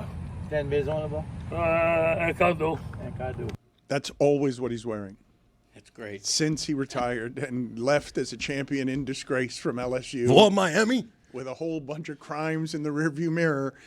He's always either wearing that or not even that shirt as he jogs, very red, pink, and kind of muscular, but also a bit inflated as he huffs past, jogging off whatever he drank the night before. I have a bad feeling, Greg, about your exactos tonight. Yeah. I don't know if you're going to get that many. During the break and after we talked to Dianna, I saw some more reports come out about, like, oh, we're pretty sure this player is going to go here, blah, blah, blah. And I'm worried that you published too soon, and now I'm a little anxious for you. I am very confident in my first 5 or 6, but the problem with that is that one surprise has a domino effect. But can I hear the first 5 or 6? Yeah, in order: Cam Ward, Travis Hunter, Abdul Carter, Will Campbell, the tackle to New England, and Mason Graham. By far the best interior If we lineman. could let you make some changes, I'd be willing right now to publicly allow you to make the changes and then claim them as exactos tomorrow, because you don't do multiple drafts, but you already know that some of your information is bad and has changed. What would you change if you had a do-over right now? Let's give you that do-over. Well, I'm not going to take it because I don't change. If I were, I'm very nervous about, as Dianna said, I'm very nervous about Shedeur Sanders to the Saints at 9. All right, so if you could, I would drop Shedeur Sanders. I'm not sure if I would keep Will Johnson, the cornerback from Michigan, as the Dolphins pick at 13. I think the Dolphins are getting a little bit nervous that he had sort of a down senior year with an injury. His sophomore and junior years, he was the best DB in the country. He would have been like a top 5 guy. Absolutely. Well, Chris Cody seems to have better information in the Cody family about what the Dolphins are doing. He, too, is a journalist, as much of a journalist as Zaslow and his father. What are you reporting from your inside sources? Now, I've been thrown a few names that the Dolphins are considering. I don't know if I want to say the names, but I feel confident about one thing. Why wouldn't you want to say the names? Because, I got to, protect sources, Dan. You know journalism, how this works? First, let me say my first part, and then you guys can dig deeper. I'm confident that the pick that Dolphins make at 13 will come from one of 2 schools, Michigan or Texas. Okay, so it's one of the corners. Well, I have a list of 5 names, and it's all from those 2 schools that I think that one of those 5 guys will be a Dolphin. I know maybe that's not going out on a limb, but that's what I'm reporting. Okay, all right. It's Texas and it's Michigan. I'm sticking with Will Johnson because that's who's in my mock draft. From Michigan. Right, but I also have 5 names on my list of players that they would consider if available at 12. And 13. 13. We're having a J off now. And those players are Houston tackle Kelvin Banks, Alabama guard Tyler Booker, South Carolina safety Nick Amon-Wari, Texas cornerback Jade Barone, and defensive lineman Walter Nolan from Ole Miss. The last 12 seconds are why I hate this week. What? They're Jaying off. He's just reading names poorly. I'm reading names that I think the Dolphins could possibly reading pick. names poorly that he hasn't broken down. I'm sorry I'm not perfect like you. Keep an eye on. I'm really aspiring, though. Keep an eye on Mason Graham, defensive tackle from Michigan, and Kenneth Grant, defensive tackle You from understand Michigan. why I hate this There week is no because way of Mason this, Graham drops to 13. Put that in the bank. No way. Nobody would deposit that. banks? There's not a bank Zero that would take chance. I would go right into my bank right now and say, I want to deposit Mason Graham going higher than 13, and they would say, yes, sir. Where's he Checking going? or saving. Where do you have him? Zaz, He's going number 5 to Jacksonville. Zaz, you want to jay off with them? What are you hearing? How many names you got? How many schools? Greg, do you understand why I hate that? You grab a couple No. of Athlon's magazines, you read a couple of Schrager's It's on to drafts you. and Mel Kiper's drafts, and then you make your picks. Dan, it's draft Okay, day. okay, It's not like okay. we've been doing this for the last 3 months. Let us have a couple hours on. Yeah. We're not even doing a live show. Like last year, it's okay, save it for the show. We're not even doing that this year. This is all we got. We are doing the live show out in Nashville. I meant in the studio streaming it, like we did last year with Greg and the board and the Exactos, etc. First of all, does Athlons even still make a magazine? They Yes. do. Okay. I haven't read Athlons in 30 years. It's not plural. I think it's just Athlon? Okay, whatever. Bad name. Then again, I thought The Athletic was a bad name, and that worked out pretty well. I purposely, especially the closer it gets to the draft, I purposely do not read other drafts because I don't want to be overly influenced. Do I read drafts in the build-up like a month ago? Of course I do. And certain people I respect, like Field Yates of ESPN, who's a guest on the Greg Cody Show. Check it out. He's got some good intel. I really respect him. I read his draft. But mine are different. Mel Kiper and I have 10 of the same 32 picks, meaning 22 of our picks are different. So we'll see. They're different, but I'm going to go ahead and say that if they were exactly the same, you'd change it just so they wouldn't be. And you think the odds of us picking 32 same I'm picks saying would he be what? influences you. I'm saying you don't sit out the Kiper information. I say you use it discriminately. I read a half a dozen drafts that I respect, but when it comes down to, I think mock drafts are the most overthought process in sports. When it comes down to it, you pick a team's draft needs and best available at that position. I know I'm in the overthink it. minority on this, and I have been for about 10 years as this thing has grown into a seismic event that is a celebration of the sports fans' love of the transaction. I know that I am largely alone in preferring games with action tonight than the hope trafficking of some team may or may not have gotten better. I'll find out in a few months, but I'll give you my very strong opinions right now, and none of us will know anything for a few months. It's part of the reason that I don't celebrate this the way that you guys do. But the thing that baffles me truly is I know Mina Kimes to be someone who has a wild diversity of interests, and there's nothing she cares about more than mock drafts. And I don't get it. It's just simply something that I have no link to being attached to. Perhaps it's because she enjoys the sport of football and sports are fun. And so hypothesizing where a player who is fun to watch and was very good in college playing a sport that's fun to watch may play in the pros and be fun to watch is a fun exercise. Agreed, if I could watch them play tonight and see if the team's any better. But you're seeing your team add people in real time, and you can get excited to have informed people talk about upside. It's the biggest sport in America. College football is the second biggest sport in America. You're adding guys from one sport to the next. I get it. It's like sharing lineup rumors for a music festival. You just get pumped for it. That's what mock drafts are. It's just all a ramp to tonight. I think it's a great night, and trafficking in hope is the number one drug of sports fans. It's what sports fans do. It is, but I would just simply say to you, when I put them next to each other in terms of my getting what sports fans want from their content, when we're talking about the love of the transaction, Chris Haynes speaking this strongly, as I've heard no one speak about a star that I know will make any team better upon arrival. This kind of talk I understand when this is the hope trafficking. Will Giannis finish his career in Milwaukee? I don't think so. I just, this is going to be a pivotal playoff. These 2025 playoffs for the Milwaukee Bucks. It's going to be pivotal. If they don't get to the finals, win the finals, or even make a deep run, you can probably see some wholesale changes going on in Milwaukee from you can go from coaching staff, from front office to the players. Like it can be a pretty big, significant wholesale if the Milwaukee Bucks don't make a significant run this postseason. Could you see them trading Giannis? I could see them going in a different direction, and yeah, I can see that possibility if things go sour this postseason for sure. Eagles had a hell of a draft last year, and it had drafted players who contributed to the winning of a championship, but it took 6 months to get there after the draft.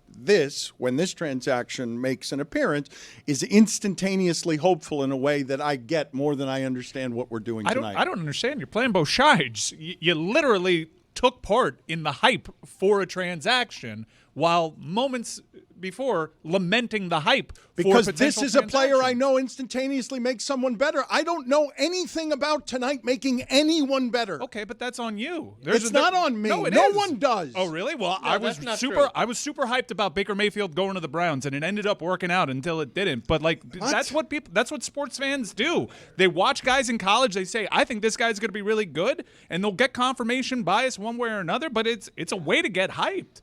I'm not sure that it's a competition, though. Like, we can get hyped over the transaction where you're making a trade or you're signing a free agent superstar, like you just heard right there, or we could get excited about the hope that something like the NFL draft or even the NBA draft brings. Like, I don't think it's a competition. One thing I think is that there's not much difference between somebody speculating about Giannis's future and somebody speculating about who the Giants are going to take at number 3. It's the same thing. And in this draft, because it isn't a great draft, because there isn't a surefire quarterback, I think there's going to be a lot of drama tonight that's unexpected. When Shedeur Sanders starts falling and all of a sudden it appears he might not even go in the first round, that's a huge story. That's going to dominate the draft. Somebody's going to take a guy in the top 10 or 12 that nobody had going in the first round. That's a good story. Travis Hunter is going to be picked number 2. His dad's prison sentence was delayed so he could attend the draft. That's a human interest story that draws me into watching. I wonder tonight. how much coverage that's going to get tonight. As though it is a competition in this respect. Tonight, there are playoff games with stakes being played. And those eyes are being taken by something that isn't games. It's paperwork. It's accounting. It's additions. I don't get it. Like, dude, okay, you don't like it. I love World Cup draws. They're not playing the games that night, but I get to know what the games are going to be. I hate schedule stuff too. Okay. Why do anything? Play the games. That's the doing of things. Okay. All this is front office transactions. Right. Well, guess what? Give us Knicks Pistons preview then. I'm ready for it. I like the games too. Like I like the hype for the games. I like sports. I like the fun outfits. I like seeing the fans. I like Wimbledon the draw. suspense. Ooh. I like the music. Do do do do do do do do. I think we have to also give context to, yes, you're right. The NFL draft, which is a transaction, will be going on at the same time as NBA playoffs tonight, and the NFL draft will dominate it in the ratings, okay? But that's a whole lot more about the sport we're talking about as opposed to the hope trafficking in the transactions, because if you flipped it and you did a show with NBA trades or NBA free agency is going on at the same time an NFL game, a game is going on just like tonight, but you flip the sports, the NFL game is going to crush this transaction show that the NBA is putting on. Everything except the decision, which got 10 million fans, a football type of. And if Giannis did that tonight, it would also be something that would rival a football game. I would say if you were combining, like, because the NFL draft also often includes, we talked about Kirk Cousins earlier, like there are these big names that could potentially move.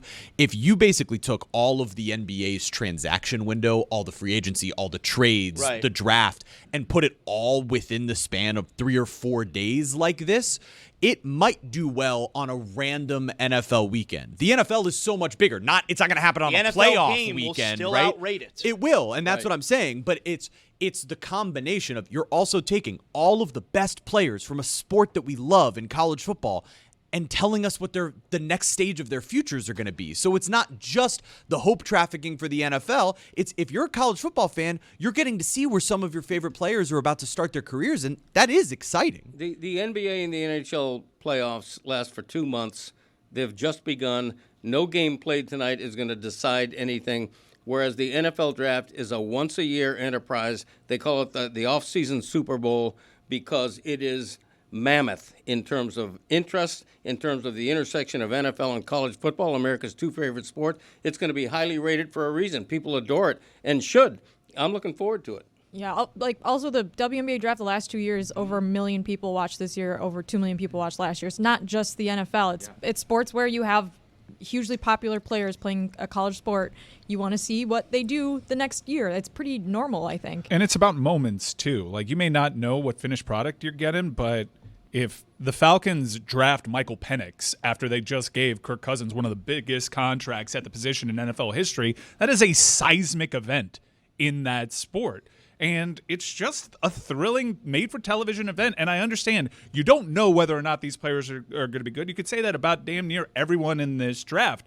But let's not pretend like fans aren't right a lot more, too, than we're giving them credit for. When the New York Jets fans are booing the pick of Kyle Brady because they pass up on Warren Sapp, that's a moment. That's also almost immediate confirmation that this front office doesn't know what the hell they're doing. And a lot of people are watching just to have faith that there's proof of concept and they're doing stuff that I like. Okay, I want more reasons to be optimistic. One of the best man on the street things Charlotte and I did at SI was we went to a bar in the Village when the Giants drafted Daniel Jones. I was a number 6 overall. This poor Giants fan, he just lost his mind on our live show, and it was so funny. And I was like, oh, I don't know, like Daniel Jones, he had some moments they beat Notre Dame last year. I don't know. He was right. And it was very fun and very funny, and he was, I'm sure, very sad about it to this day. But yeah, and Dan, will I be asleep the minute the Steelers finish their pick? Probably. It drags a little bit at the end. And it's like, okay, do we really need 10 minutes on the clock for the Titans to pick? They've been on the clock. That's going to make me crazy. That makes me crazy. Put in the pick. But will I watch it anyways? Of course I will. Roger Goodell is going to step up to the podium tonight and say the NFL draft is open. And then they're going to put a clock up there that says 10 minutes. And the godforsaken Titans are going to take their entire allotted time to draft Cam Ward. I need those 10 minutes for just the Cal highlights. Just to Dan's point, there are some people that have gone too far into the transaction space over the games. The Heat are not the only franchise that had its fan base rooting against making the postseason and having moments that are game action because they want to hope traffic, because they want to think about the future draft pick that's going to come this year and start looking at mock drafts and things.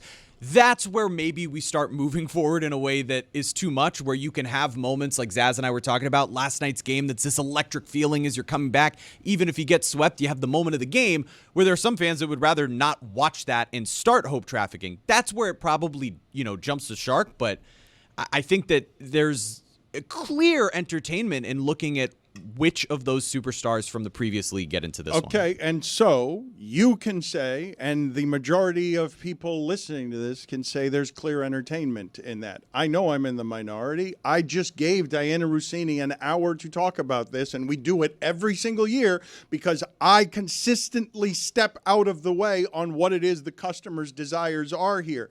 But when you guys bring up the examples of Daniel Jones and Baker Mayfield, and those people are people we argued about on both sides of are they good or are they not for several years, I'm not in a hurry to start that before I have any additional information on how good they actually sports are about.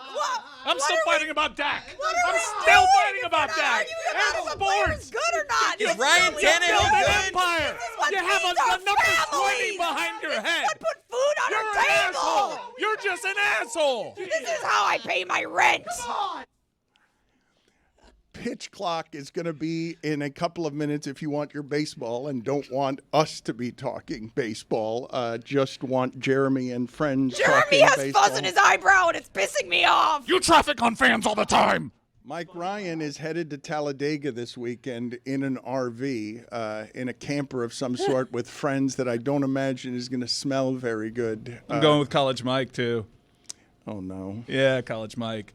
My man Ross, Nate. I'm so excited for this. Was listening to Talladega by Eric Church. And this is a super speedway. This is the biggest, most dangerous race on NASCAR's circuit. They do it twice, once here during the regular season, once during the playoff. I was texting with Marty Smith yesterday because this is my rookie journey over to Talladega, and he said, "It's like Mardi Gras for rednecks." That's a direct quote, to which I said, I thought that was Mardi Gras. But there's body parts, beer, fast cars. Apparently, where I'm sitting, right on the finish line, it feels like Armageddon literally every time they go around that track. So I cannot wait. And I'm going to be doing a lot of content up there for DraftKings, who was so kind to help me out. And it's presented by NASCAR at Talladega Superspeedway. Tune in Sunday, April 27th at 3 p.m. Eastern on Fox. Hopefully I get in that grid walk a little bit. I'll be out there with a garage pass. And we're hoping that Ryan Blaney's luck changes. Remember when he was on with us a couple weeks ago, he said that it's entirely possible that he gets hit by an asteroid on a final lap, and that kind of happened. His engine blew out over at Homestead. His luck has to change, but this is such a dicey track. It's almost impossible to predict what is going to happen at a super speedway because there are multiple big ones. Thank you, Mike. And I'm talking about the butts. I know you're really excited about this. I look forward to seeing what you produce for DraftKings. I am looking forward, actually, to seeing what it is that Walter Hawkins and Billy and Mikey A do tonight on YouTube as they go to the place the draft isn't. It's not in Green Bay where everybody is right now, ridiculously sitting in the actual cold. It's just stupid. Just go inside. Just nobody needs to do that 10 hours beforehand in order to show us you're in Green Bay for the draft. We're not going to be in Green Bay for the draft. We're going to be in Tennessee for the draft. Yeah, weird. It is unusual, and Walter Hawkins is there and not the toothache of Stugotz, but that will be on YouTube tonight. Before we do anything else, though, around here, I wanted to ask Greg Cote something about something that he wanted to talk about today because he was lamenting a happiness report that ranks the United States lower than he's ever seen it ranked in whoever it is that's measuring this happiness report. Yeah, Oxford University in England does this. They've been doing it, I think, 20 years, not that long, but, they measure mental health and income and crime and all these different factors. Whether it's legit or not, I don't know, but Finland wins every year. Finland, okay? But the United States this year ranked lower than it's ever ranked before, which was 24th. And I just find that interesting because, when I look around the country and everything, I'm happy personally. Like when I look at happiness through the micro. The draft is tonight. Why wouldn't you be? I mean, I'm as happy as I can be. I'm fortunate. But when I look at happiness through the macro, I see it. And I don't want to get too political here, but I'm not quite as proud to be an American as I once was for various reasons. That's pretty political. And I wonder if that factors into the World Happiness Report ranking America lower than it's ever ranked. Like, what are they normally? You're saying this is the lowest that they've ever been. What are they usually on? We've ever been, right? We. I mean, normally they're in the 10 to 12 range or something like that because I think the major industrial countries never rank super high. Scandinavia dominates this thing. Why did you Norway, say Finland. Finland the way that you did? Well, yeah, what's Finland got going on anyway? I don't know. They've got a lot of national parks. Great hockey players, I'll tell you that. But why did you say Finland with a derisiveness, a disgust? I didn't know I did. Yeah, it felt like you were Really? like, Finland shouldn't be happier than us. I love Finland. Finland doesn't have it. Have you ever been? I've never been. What do you know about Finland? They produce great NHL players. So nothing? I think they lead the league in most hot tubs per capita. I think they love their hot tubs there. Barkov. I'd love to go to Scandinavia. My wife is like, no, no way. Lundell. I've also mentioned Japan. She doesn't want to go to Japan. She's got very strongly opinionated on where she wants to visit. Women. What? I have so many questions for this man. I don't understand how it is he's at the center of the Broncos' decision-making. I don't understand why he's in Green Bay and will be a centerpiece at tonight's draft. A centerpiece? That's not nice. And I want to also ask him. It's also not accurate. It is accurate, and we will talk to him about it. I want to talk to Brad Williams about his feud with Zaslow. Did you guys know that Brad Williams has a feud with Zaslow? So I'm in a group chat with both Brad and Zaslow, and once I added Zaslow to the group chat, everyone caught a vibe, and Brad kind of took him out, and I've been waiting for this story. There is a long-standing beef between the two. Hold on, Brad. Zaslow, what is your side of things things before Brad eviscerates you and wins this discussion. Okay, I have no issue with Brad. I like Brad a lot. I consider Brad a friend at this point. But I did do something once that I guess I regret. Okay, I made a scene at one of Brad's shows, a legit scene. Oh, no. BradWilliamsComedy.com is where you go for dates and tickets. He's joining us from Green Bay. What was this scene? Was he heckling you? What happened, Brad? All right. Before Zaz makes it sound like he was the ideal audience member, he was not. By the way, welcome to my lovely hotel room in Green Bay, Wisconsin. I'm glad I cleaned it up for you guys. Either way, Zaz was in the audience. I'm on stage doing my show. And then is this the version of the show where I can curse? Yep. Okay. So I'm just doing my set. And then all of a sudden from the audience, you just hear the loudest person ever just yell, "Will you shut the f up?" And that was Zaslow in the middle of my show screaming, "Will you shut the fuck up?" Well, and it is quite the feat when you pull focus from a dwarf telling jokes. That is quite the feat.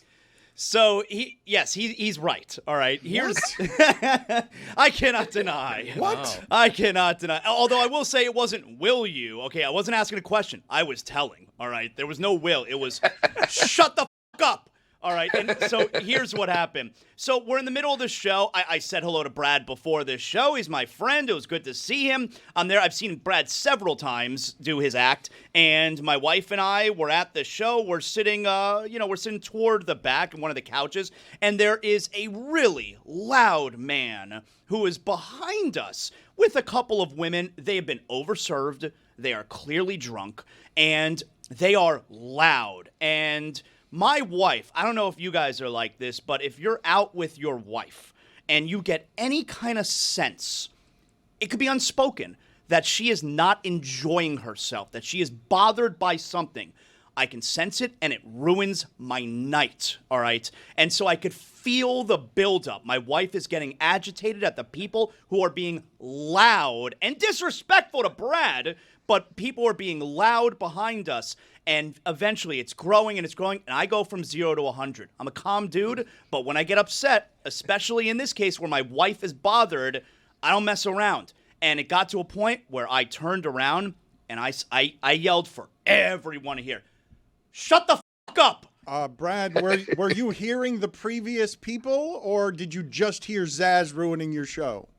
I just heard Zaz ruining my show. I did not hear the previous people. And just to be clear, Zaz is making his wife the Jada Pinkett in this scenario where it's like Will was sitting there like, I don't want to slap Chris Rock, but my wife's uncomfortable, so let me go assault one of the best comedians ever. So Zaz is sitting there going like, I don't want to ruin the show, but my wife's uncomfortable, so let me go ruin the show. And so Brad's immediate reaction, because Brad can't see, the lights are in his face. He can't see the crowd, certainly cannot see the back of the crowd, and all he hears is me yell. He doesn't know it's me. Can you not do this again just because it's so take Brad, your kids to work day, and you've done this 5 times already.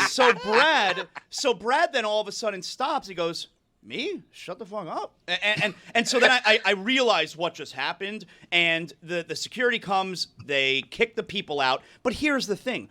I'm like mortified now because I didn't realize, oh my God, like I like Brad and I feel like I just ruined the show. You didn't realize you were loud?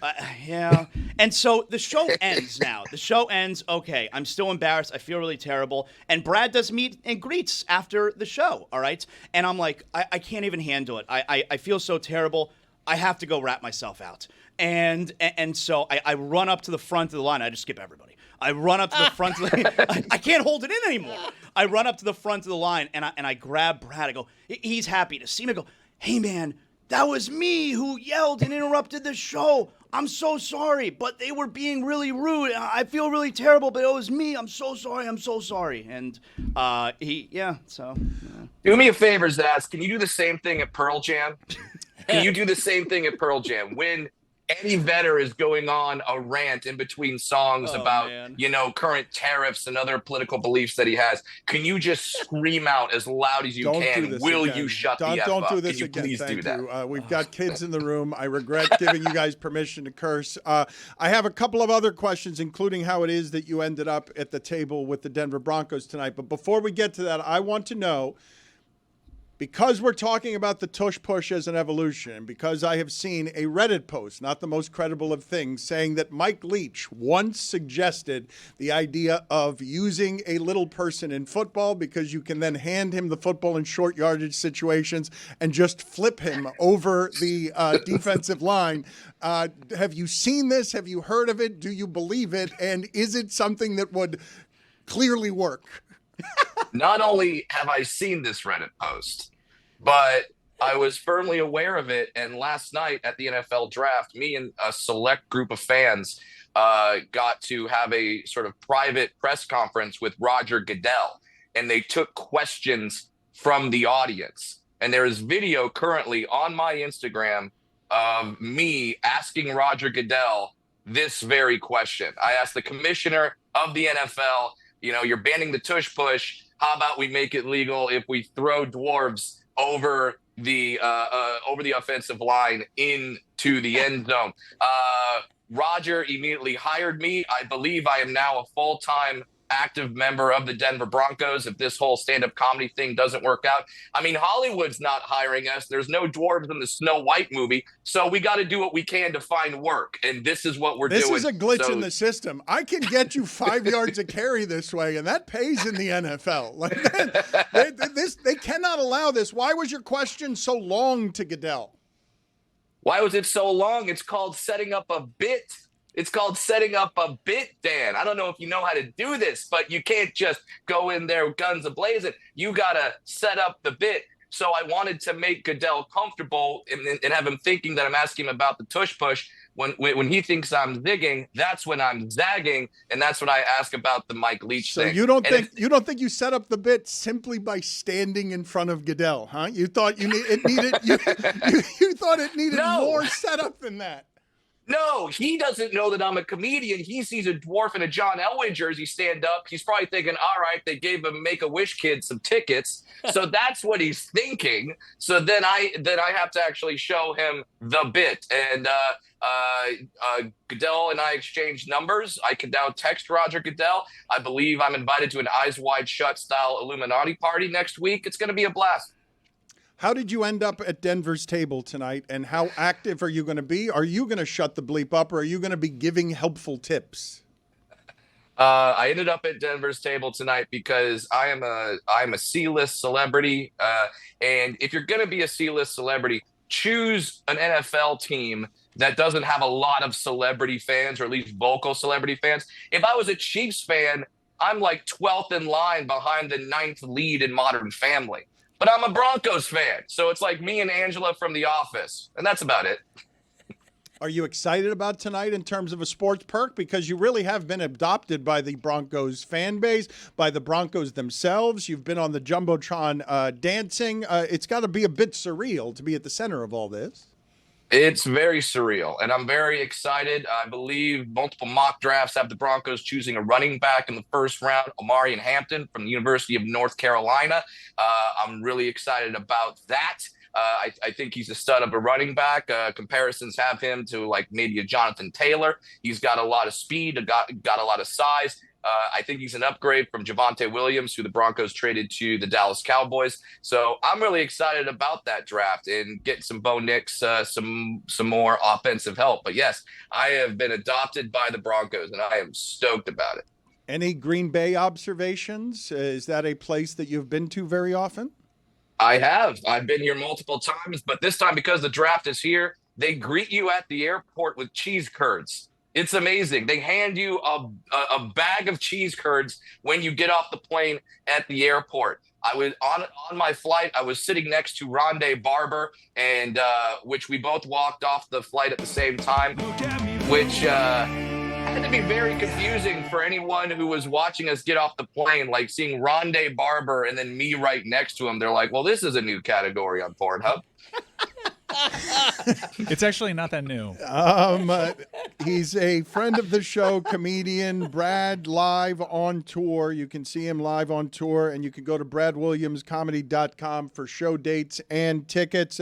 Look forward to seeing you tonight. Enjoy yourself, Brad. Always nice. I'm sorry, seeing you. Brad.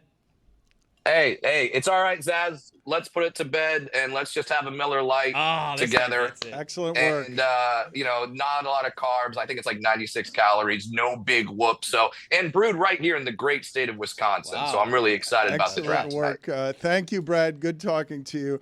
I just want to foul up Zaz's mood right now. Zaz was predicting a Miami Heat victory last night. He was very confident, and this is a stat from Tim Reynolds. Okay, this is the Heat last night had 112 points. They had 16 threes. They had better than 50% shooting, and they allowed less than 50% shooting.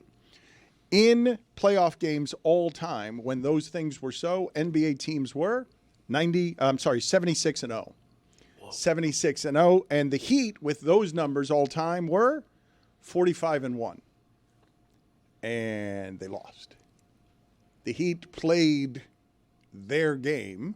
I mean, I know that Andrew Wiggins and Bam weren't good. They played their game, and the Cavs beat them anyway because they made more threes in a second quarter or in a quarter than any team has ever made in the postseason. Yeah, all those numbers are cool, but when the other team shoots 50% from three and breaks a record in the second quarter, you're probably not going to win.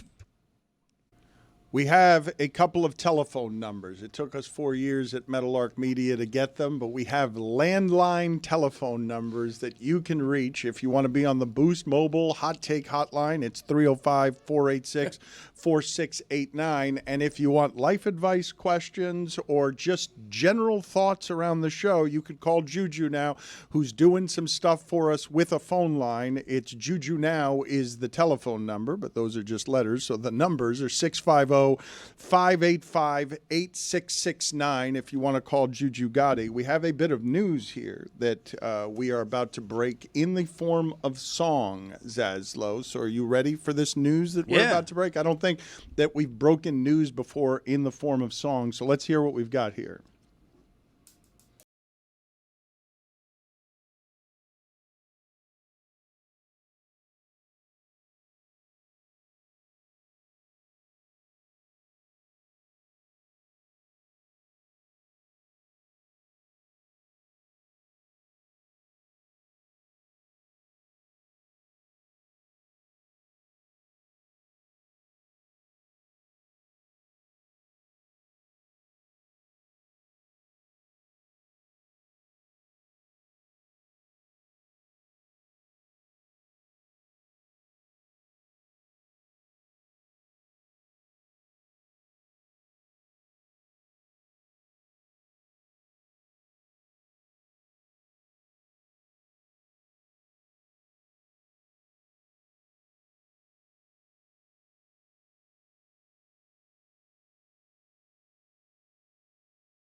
Than anybody. I thought that was her. Oh, yeah. I wish I could sing like that. Congratulations, Jess. You have parlayed an assortment of journalistic accomplishments bigger than both Cody's and Zaslow's into a New York move that will still have you around. This is goodbye to Miami, not goodbye to the show. Correct. This is goodbye, Miami. 4 years is a long time. I enjoyed my stay for the most part. It was a lot of fun for the most part. And I'll miss you guys for the most part. No, in all seriousness, I will miss seeing most of you. Just kidding. Every day. And yeah, it's not going to be the same. I won't be here week in and week out. I see Mike getting emotional, and I don't like it. I'm not getting emotional. I'm good. I'm good. I'm good. It seems like you're emotional. I don't know whether it's Cam Ward or Jessica. It's definitely Cam Ward. And this is a big day for me because I can talk about the Canes without her on them constantly. Not yet. Not yet. I'm still here for the rest of this show. Come on. But I am moving tomorrow, and I will be back in New York in a couple months. We're staying with family for a couple months in the summer here. So does Willow stay? Willow is, unfortunately, she's already made the move up north. She's gone? Her last We day. don't get to say goodbye to Willow? Well, her last day was last week. I told everyone it was her last day. So Kristen was very upset. A lot of tears. So that was a going away party on Tuesday? Yes. I just thought we were having tequila. Tequila that invented tequila. I was headed to the wrong Monty's. Yeah, not South Beach, Dan. The party planners here, they know me well. They know she's not going to leave her neighborhood on a weeknight, and she's not going to get in her car after 5 p.m. and sit in traffic in Miami. So they sat in traffic for me. It was very touching. Lots of people drove from Broward, which is, as we know, a hike, and I'm very grateful for it. If I may, and I'm not going to get emotional about this, I promise, but Jess took a bet on us several years ago, and this was before we really had a company, and we were all just vision. We were at the Clevelander. It was drab and dreary. It's hard to explain to her Stinky. how. It's hard to explain to anybody how it was just broken pipes and nothing. There was a bomb threat on my first day. It was really bad. Well, and you had to move out of your original house because the neighbors were awful. I had a cockroach infestation in my first apartment. Yeah, we had a really difficult launch for her personally, and professionally, it's not easy jumping into a fully formed show that is feeling a whole new phase of its incarnation out. And she was an absolute pro the entire time. I'm really sad to see her go, but I understand. I'm also happy to see her go because I know that's home for her, Lehman, and Willow, and I'm glad that she gets to stay in the family. I'm glad that she gets to reunite up there with Lucy. And yeah, it's not goodbye. It's see you less. Yeah, see you less. Which there's pros and cons to that. So. Well, it's not great for Jeremy, I would say. Yeah, I'm just sad you're leaving because no one else likes me here. Oh, you think I like? That's true. Pitch Clock with Jeremy Taché is coming up. Wow, in I am about really good 1 at this minute. job. No one knows what I do, what I don't do, who I like, who I don't like. I am a pro. Thank you, Mike. Thank you, Jess. Welcome to the Pitch Clock. Here's the pitch. A 2-part baseball segment combining a nostalgic baseball trivia game and an interview with an expert. This is the Pitch Clock. The Pitch Clock is back. We have a couple of guests with us in Jake Mintz and Jordan Schusterman of Cespedes Family Barbecue. These guys stuck around for another week of the Pitch Clock, and we appreciate them for it. Taylor's going to lead the way here on our trivia before we get to our 2025 Major League expert, and this season we got to go to the nostalgia trivia. So, Taylor, what do we got going for us today? Today you guys are playing Who Am I? You'll get 5 clues. If you get it on the first clue, you get 5 points. The second clue, 4 points, and so on. There's no penalty for guessing and getting it wrong because I want to encourage you guys to throw names out there per round. Love this. I never won the Cy Young, despite having 6 top 5 finishes. Okay. I would have guessed Chris Sale before he won last year's Cy Young. I'll be honest, guys, I'm not going to have this one after one. I have a guess. I have a guess as well, but I'll let my friend go 6 first. top 5? My guess is Adam Wainwright. Not Waino. I will guess Tom Glavine. Not Tom Glavine. I will guess John Smoltz. Not John Damn. Smoltz. I really thought I was going to take Okay. that. All right. Next clue. One round. Let's get another clue. Second clue for 4 points. I was the first pitcher to retire following a 20-win season since Hall of Famer Sandy Koufax in 1966. 20 wins is getting like, too okay. collaborative. I will say Andy Pettit. Mike Mussina? Ooh. Jeremy, who's your guess? I'm wrong, but CC Sabathia, he probably won a Cy Young somewhere along the way. He did win. Yeah. It's going to be 4 points for Jordan. It's Mike Mussina. Wow! Holy crap. Okay, Wow. Congratulations. All right, Taylor. Who's our next? Who's our All next right, player? I feel good about that. Yeah, you man. should. Wow. Second player for 5 points. I made my MLB debut in September 2005 as a defensive replacement and struck out in my only 2 at-bats that season. Okay. I will say Andrew McCutcheon. I'm just gonna do same time frame. I'm just gonna say Mark Teixeira. Just to say a name, I'll say Joey Votto, but that's not right. All incorrect. We're going to the 4 points. Okay. All right. Thank goodness. My first name was supposed to be Hamlet because of my grandmother's love of Shakespeare, but the clerk severely messed it up. I've got it. I got it. Yeah, I've got I it got also. Do we all have it? Can we say it together? Yes. 1, 2, Three. 3. Hanley Ramirez. Yay! It's time to get to 2025. We're kicking Jake and Jordan out for a minute, and we bring in from MLB Network, Adnan Virk. Thank you for booking yourself on this week of the Pitch Clock and returning for us. Look, Adnan, you know, everyone around here knows I'm on the Marlins broadcast, but I do have a side team, and that's my American League team. Tigers. And that is the Detroit Tigers. And how real is this start? Like, do you anticipate that these Tigers will be leading that division throughout the year, or is this a bit of a mirage for what you expect? I actually do think it's sustainable, Jeremy. I don't necessarily think they're going to be the best team in the American League, but I think, and again, I know we always poo-poo the AL Central, but in what feels to be a generally weaker division, they can be the class of that division. For your Tigers, the whole key was going to be, what else do you got besides Skubal? Because Skubal we know is going to be unbelievable. And I thought re-signing Flaherty was just a master stroke because it gives you more depth now as far as the starting rotation is concerned. And, you know, they're doing this. There's one stretch, as you know, Riley Green was like 1 for 32. It was awful. Then he had a 3-hit game. And you go, okay, if he can turn it around. The guy that I'm happiest for, though, is Spencer Torkelson. I mean, he was abysmal much of last year. I think the stat was he had 10 home runs and 342 at-bats. This year he had 6 in 66 at-bats. So to me, I'm like, dude, this guy was a number 1 pick. If Torkelson can be a guy that you depend on and can hit.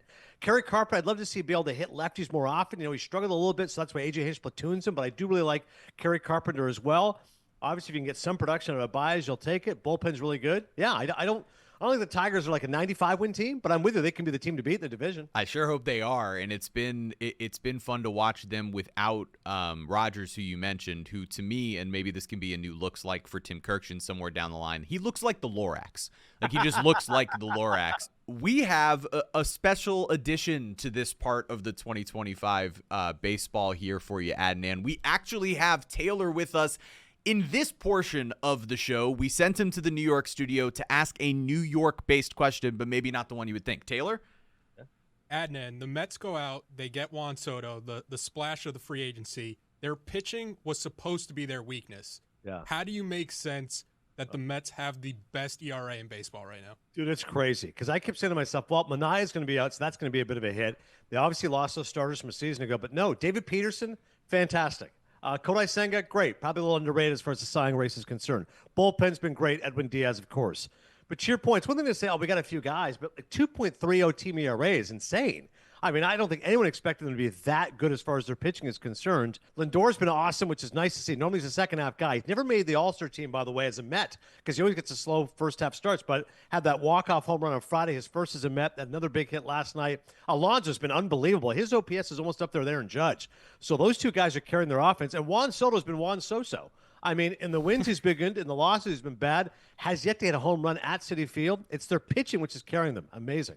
Juan Soso will get you invited back here every single week at Network.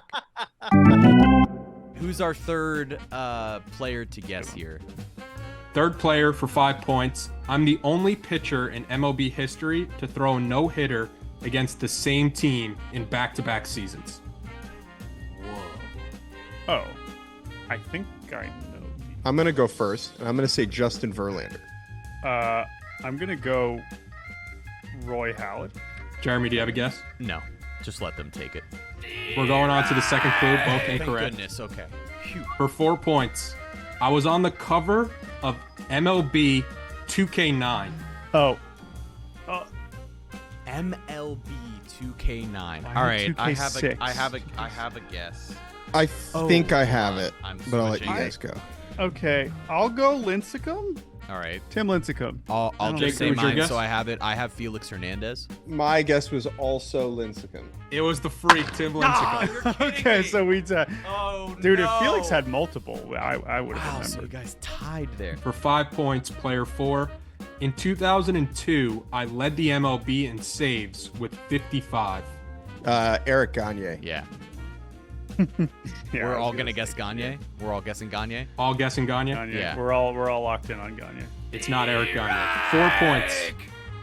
In 1997, I helped my own cause and batted .288, winning a Silver Slugger. I mean, it doesn't feel possible with what I'm thinking, but I have no choice but to write the name that I just did. I am also going to do that. Should I go first? Do you want to go? Go ahead, Jake. I'm going to say John Smoltz because That's what I wrote. Me too. the Yeah, we number all of did. guys who would to win a Silver Slugger, you have to be a starter. Yes. And you mentioned the saves, and there are very few people who would have been able to do both of those things. Yeah. So it's Smoltz. That's what I had. Everybody correct there. It's John Okay. Smoltz. So it's now I was 16 to like- 12 to 8. Adnan, Dan's going to be happy I'm asking you this question, though, because it's about his Tampa Bay Rays. Because they recently called up Chandler Simpson, and I'm obsessed with him. He's the fastest human maybe that I've ever seen on the field. And for those of you who are looking for nostalgic names, think Billy Hamilton, but I think this guy can actually hit at a real level at the major league level. Adnan, how fun is it to watch a player like Chandler Simpson? And is he an indicator that maybe, just maybe, Major League Baseball is headed back toward wanting stolen bases? Well, I think they were going that way the last couple of years because, once they instituted the rule with the bigger bases and obviously less throwovers from the pitchers, that's definitely a trend towards more stolen bases. We haven't seen it accelerate, I think, as much as they would like. Certainly stolen bases are up. You wouldn't have had Shohei Ohtani have a 50-50 season, I think, if that wasn't capable. That's right. The stolen bases and number of pickoffs over. But you're right. It's not like the way it was in the 80s with Vince Coleman, et cetera. I mean, Simpson can fly. That play on Sunday, the ball kind of shoots up and hits Goldschmidt in the heel of his glove, but Simpson is so fast, he beat Fried getting to the bag. There's no way Goldschmidt could have even made the play if it was a clean play. That's how fast Chandler Simpson is. So he's going to be fun to watch. I share your enjoyment, Jeremy, for guys who are lightning fast. And you're right, Billy Hamilton, if he could have just hit a little bit, would have been an all-time great leadoff hitter. But I miss the days of guys like Vince Coleman and Willie McGee, those great Cardinals teams that could just turn it into a track meet. Here's a random sort of grab bag of stuff. I'm going to ask you to pick one of these things to highlight. There was Paul Skeen's bobblehead day, which was such a cool thing to see. Lines wrapped around bridges and around the stadium in Pittsburgh. There was Yandy Diaz and his cleats over the weekend that had crystals on them. There were only 44 pairs in existence. There was Liam Hendriks, which to me was a really special story. He returns after almost 700 days, not only beating cancer, but then recovering from Tommy John surgery. An amazing story. And then there's Mike Trout, who's having the funniest season. Ethan Badowski compared him earlier to me to prime Chris Davis. He has 8 homers, but he's hitting under the Mendoza line. Which of those storylines, Adnan, do you want to focus on here and add a couple notes to? I'll take Trout. I'm with Ethan. It's insane. I looked the other day, and it was like he has 12 hits this year, but 6 of his 12 hits are home runs. So, his average is, awful. He's at, under 200. He's under Mendoza line, and yet he's slugging like 600. So, I'm like, this is insane. So, it's a little sad. I never would have thought 3-time MVP Mike Trout be reduced to being a guy who's just a slugger, but that's kind of what it is. And the last time he played a relatively full season, he had 40 home runs, 120 games. So, the power hasn't gone away. But him hitting a $184 and he's 33 years of age, we're stuck with 5 more years of this Mike Trout. It's a little disconcerting. He's making $37 million this year. Last thing for you here, we'll make it real quick. 2 impressive performances from youngsters. There's Christian Campbell of the Red Sox. Max Meyer, you know where I'm headed. Christian Campbell of the Red Sox, reaching base safely in 21 of his first 22 career games. And then there's Max Meyer. Max Meyer on Monday night of this week against the Reds, who had scored 24 runs the day before, throws 6 shutout innings, 14 strikeouts, no walks. The only other pitcher in Major League history with that stat line, Randy Johnson. Which to you, Adnan, is the more impressive performance from a youngster? Well, the answer is Meyer, but just to alienate you, I'll say Campbell. Thank you. Because he's been a great story so far for the Boston Red Sox. And this is a Red Sox team, they had the marathon game yesterday, 11 a.m. start against the White Sox. It's always fun to see. Jeremy looks like a baby out there. Like, I cannot believe Christian Campbell is playing in that market with the Red Sox and is reaching base virtually every single time. On base over 400 is impressive. But no, the right answer is Meyer. 14 Ks, no walks. I mean, dude, that guy was nails. Mad Max, Fury Road, let's go. Mad Max, Max Meyer, and you could say Christian Campbell is the Trevor Story of the Red Sox season. Am I right? All right, let's get back to our game. By the way, I just want to tell you, I had gangster Wi-Fi today. I just want to make that clear. Taylor, who was our final player? I was traded by the team that drafted me for a reliever in a deal that also brought back a pitcher who would later throw a no-hitter. Jesus. I have a first guess. I have the weirdest. Okay. I don't think it's very good Me because I'm either. pretty sure he was traded for nothing, but I'm going to guess anyway. I have the give my exact. friends a chance. I wonder if we Let's have the see. same. I wonder if we went. My down the guess same is path. Jeff Bagwell. Ooh, okay. My guess is Mike Piazza. I'm going to say Brandon Phillips. We're going on to the 4-point clue. Damn. Nobody gets it right. All right, so that now, dude was wrong. I spent my entire 15-year career with one team. I got it. I mean, I wrote one down. Both of you have already written yours down. Adam Wainwright. I put Craig Biggio. I did Josh Willingham. I regret to inform you guys, all three of those guesses are wrong. So we're moving on to 3 points. But that clinches the win for That Jordan. does clinch the win for Jordan. Congratulations. I still want to get this player right. Okay. I want to get this player right. Who is it? Keep going. 3 points. I am tied with Carlos Ruiz for the record of most no-hitters caught by a catcher with 4. Is it Posada? Jeremy, do you have a name written down? Was he traded? I had written Yadier Molina, but I knew it wasn't right. I'm tapping out, or I'll take. It's the next not clue. Jason Next clue. Castro. Okay. We'll go to 2 points. I am tied with Jorge Posada and Yogi Berra for most postseason home runs by a catcher. I got it. Jason Varitek. It is Jason Varitek. Jason Varitek, and that's how we end it with the name Jason Varitek. Thanks so much for having me. I'm gonna go run laps to punish myself. Yeah, this is how we all feel at the end of these games, Taylor, and it's your fault.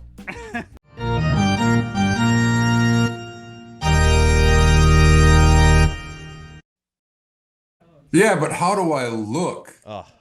Dan, that's the most important thing, right? Sexy as hell. That's Ernie Johnson. He always introduces himself that way. How do I look? He's a narcissist. Everyone knows this about him. He's also at the center of the greatest sports television show there has ever been. And it is the most like family that you will find anywhere on television. Ernie Johnson with us. Thank you, Ernie, as always, making the time for us. The reason we're having you on, even though you've had such a successful career, is just to confirm or deny that Shaq did indeed poop himself as he ran off the set the other day. Since I didn't actually witness what went on in there, I can only take the big fella at his word, and he said he just had to, as he said, go number 1. That didn't look like the gait, as you pointed out, as it was happening, of a number 1. That was the penguin walk, a 7-foot penguin walk of a man dabbling in number 2, dangerously. Yeah, there were some clenched muscles involved in that run, in my opinion, and I think we've all been there, but rarely in the middle of a show.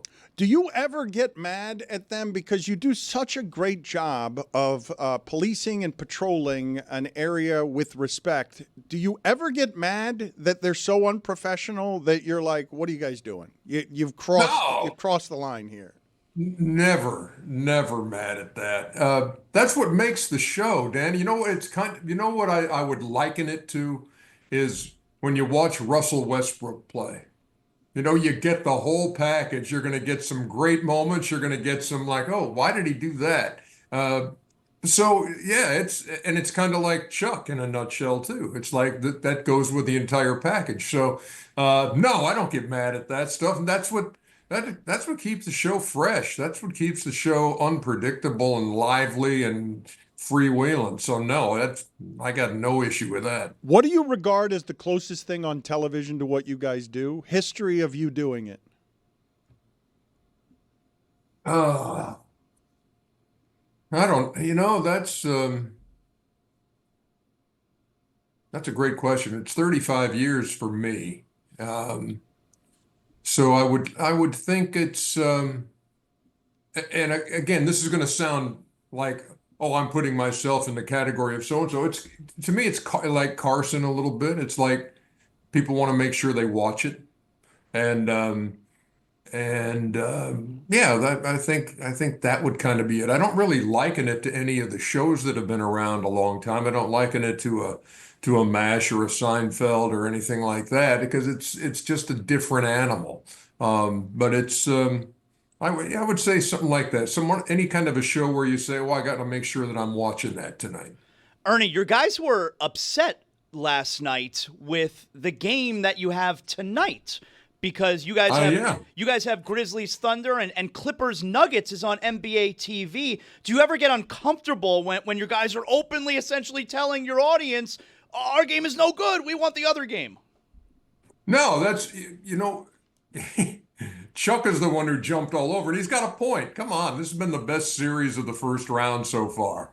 An overtime game and a 2 or 3 point game. So we couldn't wait for this game to be coming on. What it does indicate to you is that Charles has not really looked ahead at the schedule. He kind of lives day by day. So when he saw the promo for Thursday and was like, hold on just a second, that game's on NBA TV. Look, this goes back a ways too, because, back when Chuck started with us, he used to crush the movies that were coming on TNT after our show, and then the folks upstairs said, hey, you tell Chuck to stop criticizing our programming. So then the next night it's like, here's the movie coming up next on TNT. He says, I've been told if I think a movie sucks, I shouldn't say anything, so I won't say anything. So I'm kind of used to Chuck going there. I have some rapid fire questions for you here. Just quick, fill in the blank. What time? I probably have some really slow-witted answers to you. What time do you finish on the average NBA postseason night? What time do you leave the studio? 1:45. How quickly do you get to sleep after that? It's an hour drive home, and then I'm usually sleeping within 15 minutes. What time do you wake up in the morning? No earlier than 10, and leave for the studio no earlier than noon. How tired are you by the end of the postseason? I have more tired points early on, because once the Eastern Conference Finals get here, as we got this year, you do a show, day off, that kind of thing. So these are the days, like I feel it a little bit today, because this is 5 days in a row until 2 o'clock in the morning. So there you go. What can you tell us about the job that people don't know?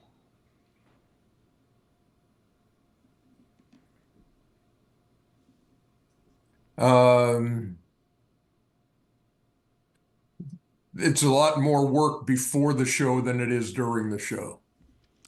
I would imagine that you're the one doing most of that work. I have a routine. There are certain things I feel like I need to do, and it's overkill, but unless I do all those things, I don't feel comfortable.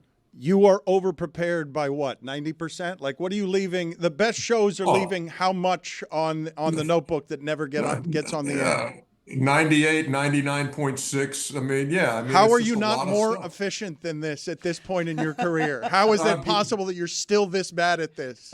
Because I aim for 99.7, so I'm not there yet.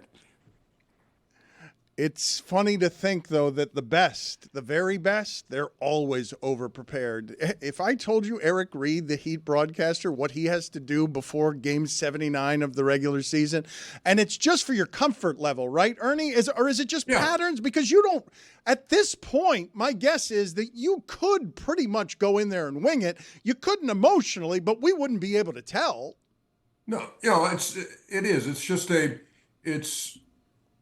when you do something the same way year after year after year after year, I've thought in past years, I said, this year I'm not going to keep a file on this, or I'm not going to update this every day.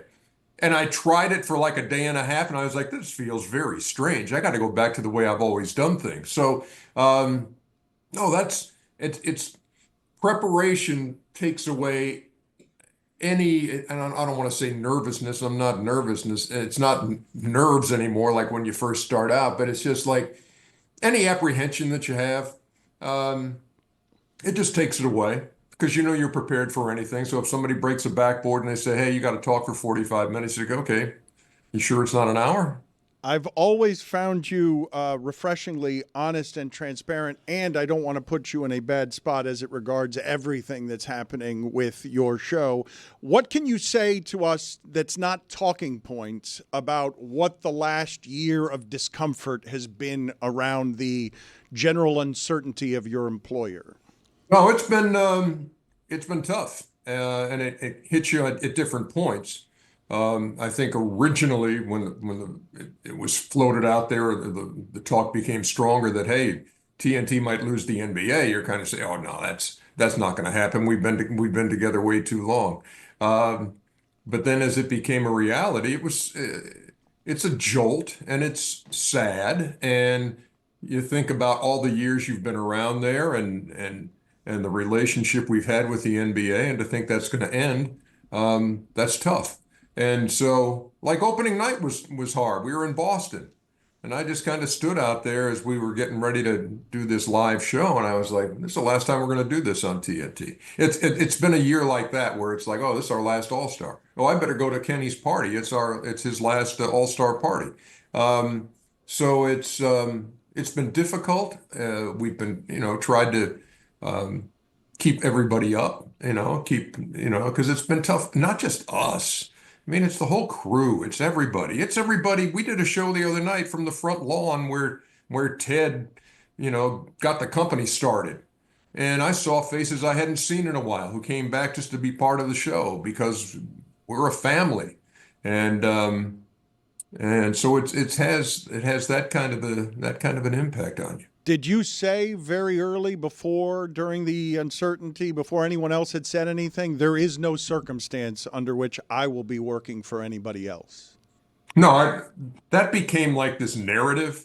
Like, Ernie's not going to go anywhere. He won't do anything. No, my feeling has always been, look, there's been an Ernie Johnson at Turner since the early 70s when my dad was doing Braves games on TBS. And then I've been there for 35 years, so we're kind of associated with TBS TNT. So it'll always be my place, but you'd have to be a knucklehead not to see, okay, where is this going to go? And this is before, here comes a plan that says, hey, you can continue the show, it's just going to air somewhere else. So no, you would consider all that, but there was. It made me laugh when folks said, "Well, Ernie's staying at TNT." Look, it's business. Hey, it's business that cost us the NBA on TNT. It's business that dictates, kind of where you find yourself afterwards. But I'm gratified that we've hit on something here where we can stay together, we can do the show. It's not going to air on TNT, but we're going to have the same crew, same production folks. So basically, it's just going to be, it's us again. It's just airing somewhere else. Ernie, does the playoffs so far feel like it's more, the teams are more combative, more chippy, more physical in the early going than maybe the last few years? I mean, I think in certain instances it has. And I saw that Steve Kerr said it reminded him of 1997 as he was, he's coaching in this Golden State Houston series. But I think everything always gets amped up this time of year. But there have been some moments. Jamal Murray the other day picks up Norman Powell, and then obviously you're going to go back at somebody like that. But the degree of physicality, it depends on where you come from, I guess, because, if Kurt Rambis got hit by Kevin McHale today, That'd be like a flagrant foul 16. Imprisonment. Immediate Oh, yeah, it imprisonment. would be. It'd be Loss like, of hey, freedom. nice knowing you. You had a good career. We'll see you again some other time. But so it's not as, but I think like in the Houston series, it's just been physical because every possession, it seems, somebody's getting on somebody or somebody's on the floor. But I love it. Yeah, that's what playoff hoops is about. Do you think that the three-pointer has distorted basketball so much that we're going to get a lot more uninteresting basketball games decided by 15 points in the playoffs instead of buzzer beaters and close games at the end because of how much the game has been distorted by the three?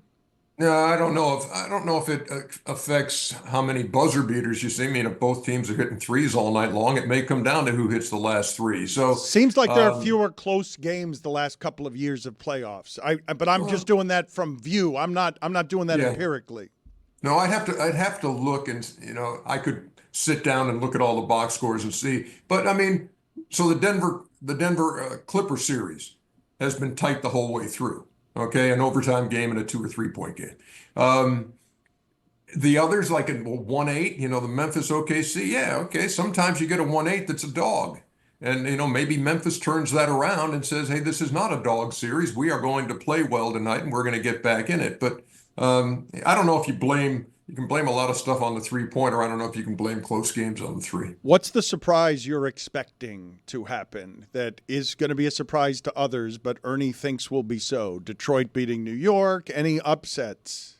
I would say, and I'm not saying I see this coming, but in the next round, Indiana, Cleveland, don't sleep on the Pacers. Ernie has said it. It's been said. Do not sleep on the Pacers. He doesn't do this stuff casually. When Ernie says it, it means more than the average person saying it. You don't hear Ernie saying things like that.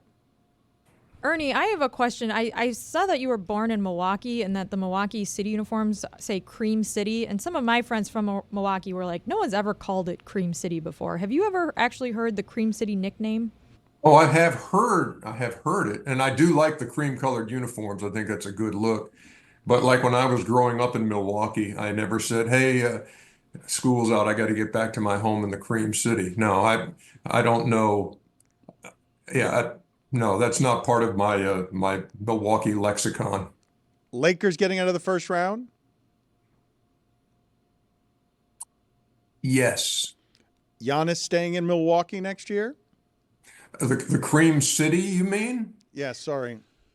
I prefer to call it the mean streets of Milwaukee so that folks think that I was, had a hard scrabble No one first thinks 8 that. years of my life. No one thinks that. No one thinks that. No one looks at your vest and says that. Yeah, thank you so much. I don't know about Giannis, but if you know what, he has been very loyal to that city, and but a man has limits. So if they get knocked out in the first round here by Indiana, which I told you don't sleep on Indiana, I could see him wanting to test the waters somewhere else. The team that is better than the Celtics is blank. Is maybe OKC. Can I put the qualifier in there? If you're a coward.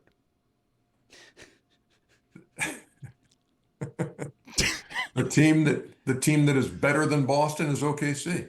I just think I believe in what that team has done in the regular season, but I also believe that most people think that team is too young to win the championship. Teams that young do not win the championship.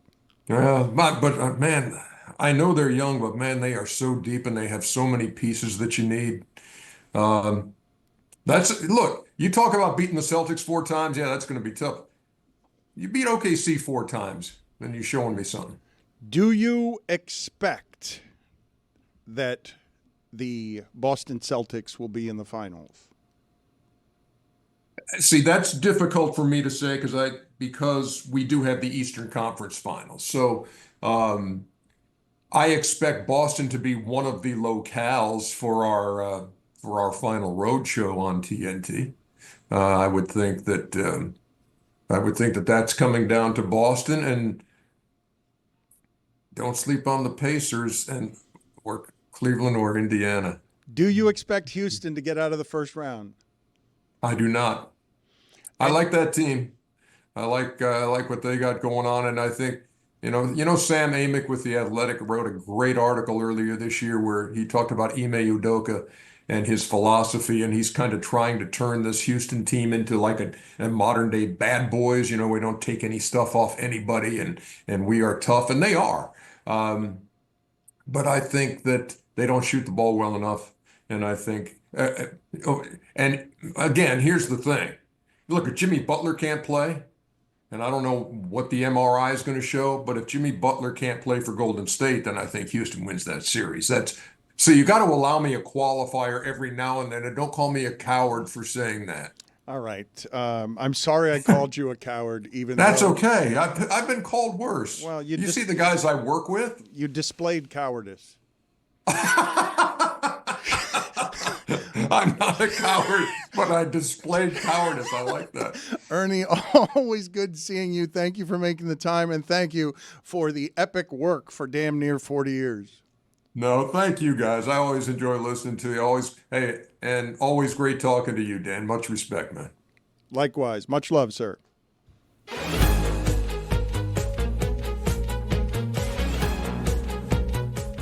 That's right. It's Thursday Thunder, and it's brought to you by DraftKings. DraftKings, the crown is yours. Juju, what do we got? We got a lot of stuff cooking up in the NBA tonight, man. A lot of great series. And one of the best series out there right now is Clippers versus Nuggets. So tonight, I'm taking my brother James Harden for 2.5 threes. I'm going over that. He's going back home to LA, and I think my brother will knock down and make it rain a lot of jump shots tonight. You feel me?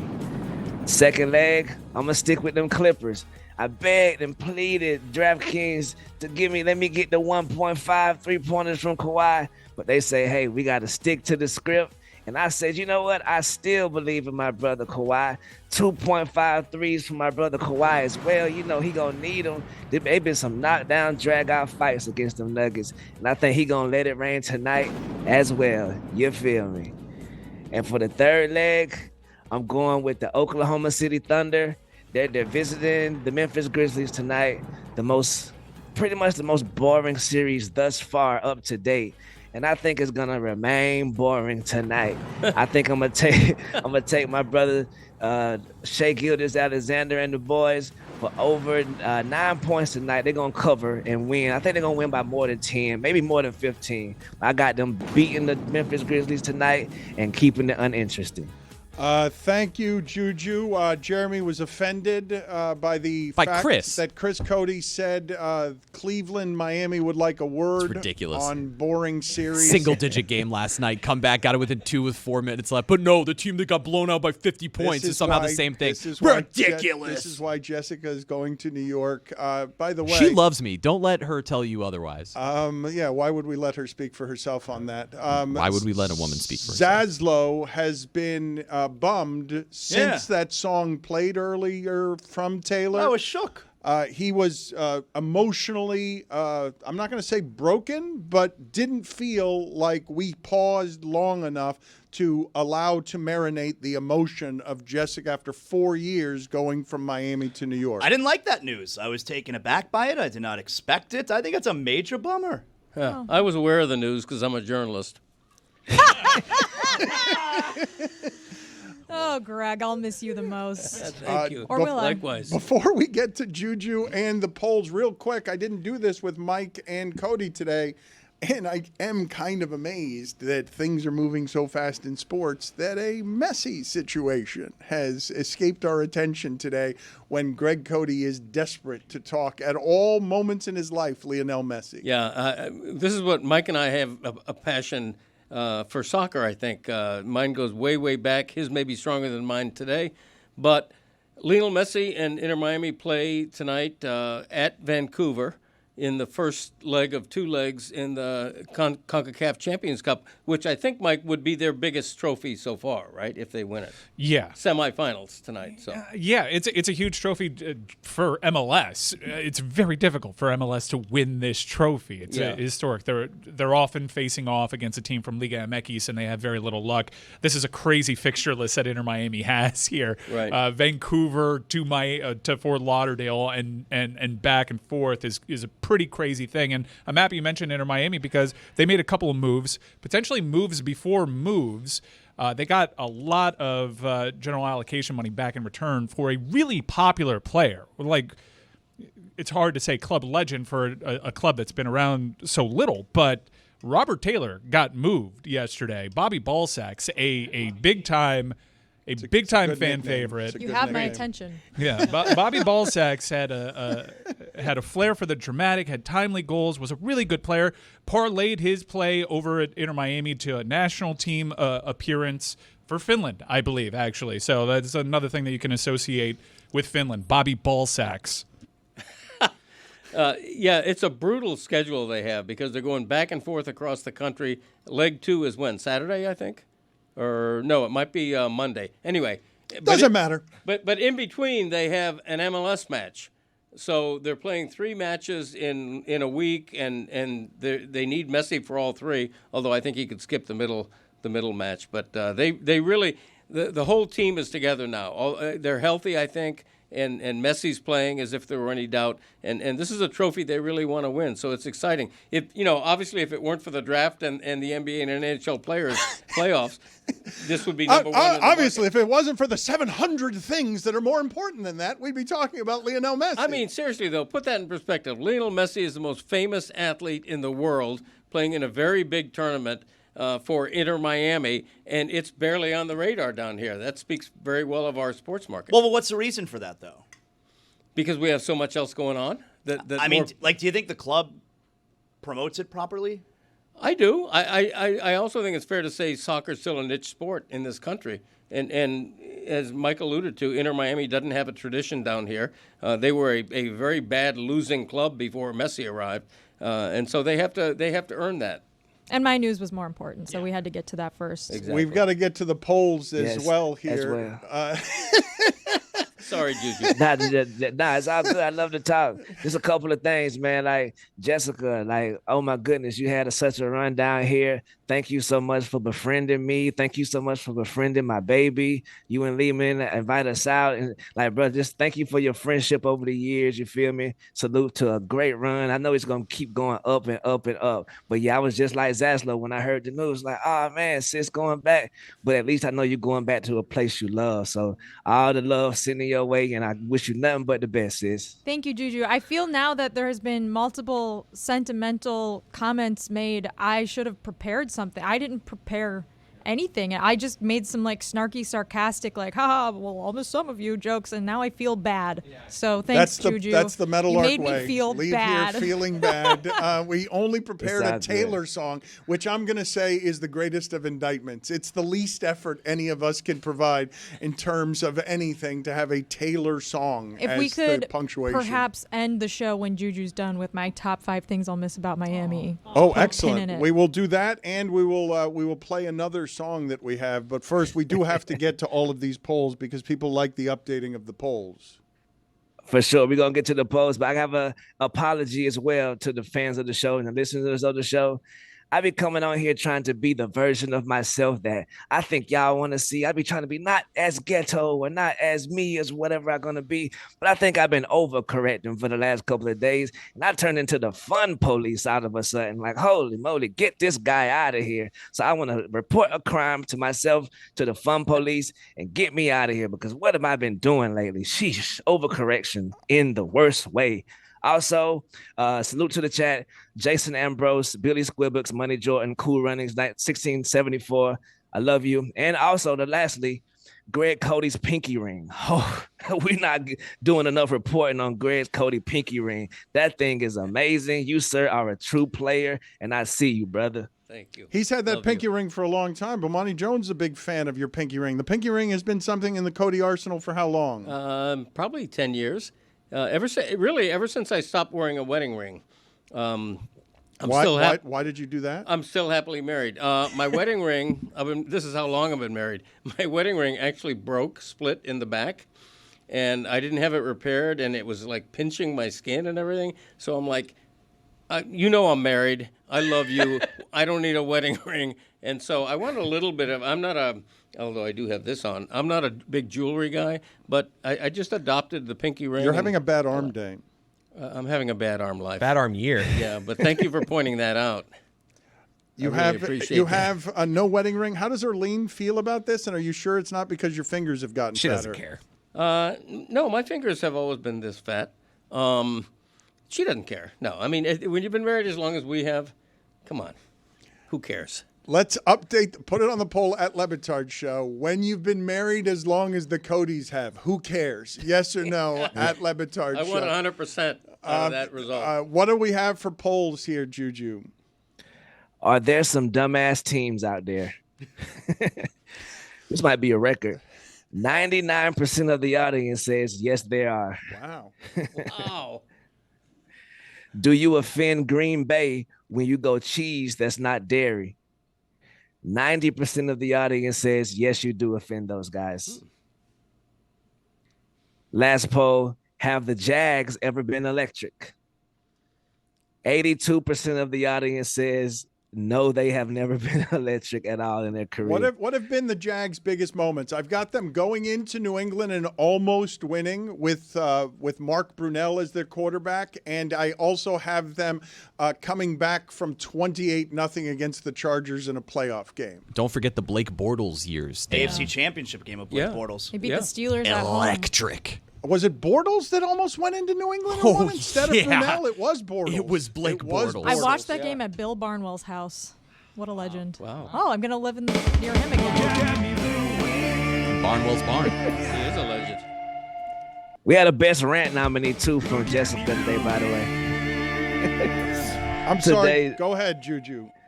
Today, Jessica had a nominee for best rant today, which was she put a cherry on top by saying, Jeremy has lint in his eyebrows and it's pissing me off. Man, I really wish you guys would have warned me about that beforehand. I think it was actually bread. Top 5 things, Jessica. You had bread in your eyebrows? I don't think so, but now everyone thinks I did. Not so since thanks. Greg Cody woke up in the morning at Mardi Gras with mashed potatoes in his hair have I heard a stranger food being associated with somebody's body parts than bread in your eyebrows. Why are you being so mean today? Put it on the poll, Juju, at Le Batard Show. Have you ever had bread in your eyebrows at Le Batard Show? Top 5 things that Jessica will or won't miss about Miami. The won't list is too long. Just kidding. OLI, the women at Navi and Panther Coffee. I love them. I'll miss them so much. You'll notice this will be a hyper-local list. Number 5, Genesis, of course. She would have been higher, Chris Fanfare, if I had seen her more than a couple times in the last year. Seems like she always gets scheduled when I'm out. Just saying. Number 4, Alex, the GM at Los Feliz in Coconut Grove. She's great. She actually knows you, Dan. She's an absolute legend. I will miss that restaurant. Number 3, Bill Bagg State Park. One of the natural wonders of South Florida. We take Willow there all the time. Go to the Cleat, walk around, see the lighthouse, El Ferrito. Lovely. Stiltsville. It's amazing. I will miss it so much. Terry and Claudia at Pilates in the Grove. My absolute favorite people. I took their advanced Pilates class for the last couple years. Did you do absolutely on purpose there? Absolutely, because I do have abs now. Thank you for noticing. She also, I believe Terry told me once she teaches Bam out of bio Pilates, or he goes to the same studio. I'm not sure which. Can she teach him to play inside? I will ask her. She's on Instagram, so I'll send her a note. I'll miss them, though. And number 1, of course, obviously, Al Bagel. And all of you guys, except Jeremy. Chris Cody, do you have a song that honors what I call my gangster Wi-Fi?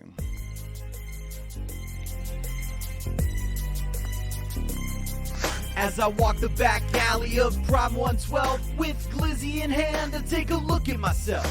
'Cause 'cause I've been lasting podcasting so long that even Mike Ryan thinks that my mind is gone. But I ain't never had a bet with this much purpose, making a dear friend do indentured service. $700 staking, 'cause I'm banking on the Heat losing to the Hawks in the play-in. I really hate to lose, but I gotta bet against the guy whose kid would wear a chicken on his head. But when I go back home and want to watch the game I'm streaming and I can't, I realize how lucky I've been in my life. Been spending most my life living with some gangsters' Wi-Fi. Been spending most my life living with some gangsters' Wi-Fi. Been spending most my life living with some gangsters' Wi-Fi. Been spending most my life living with some gangsters' Wi-Fi. Juju, how tired are the fans of the show? He sounded like Weird Al Yankovic. Of good. Thank you. Hearing Pearl Jam talk. How tired is the audience hearing? Zaslo's very excited about Pearl Jam tonight. How tired is the audience of Zaslo's Pearl Jam obsession? Times that if we say those two words one more time, we're going to lose a lot of listeners. But hey, they're still here. They're just bluffing. You feel me? Happy Pearl Jam Day to my brother Zaslow. You feel me? I'm so glad you got those tickets, bro. Thank you very much. Juju, see you tomorrow, buddy. We'll talk to you. Thanks, Juju. Yes, sir.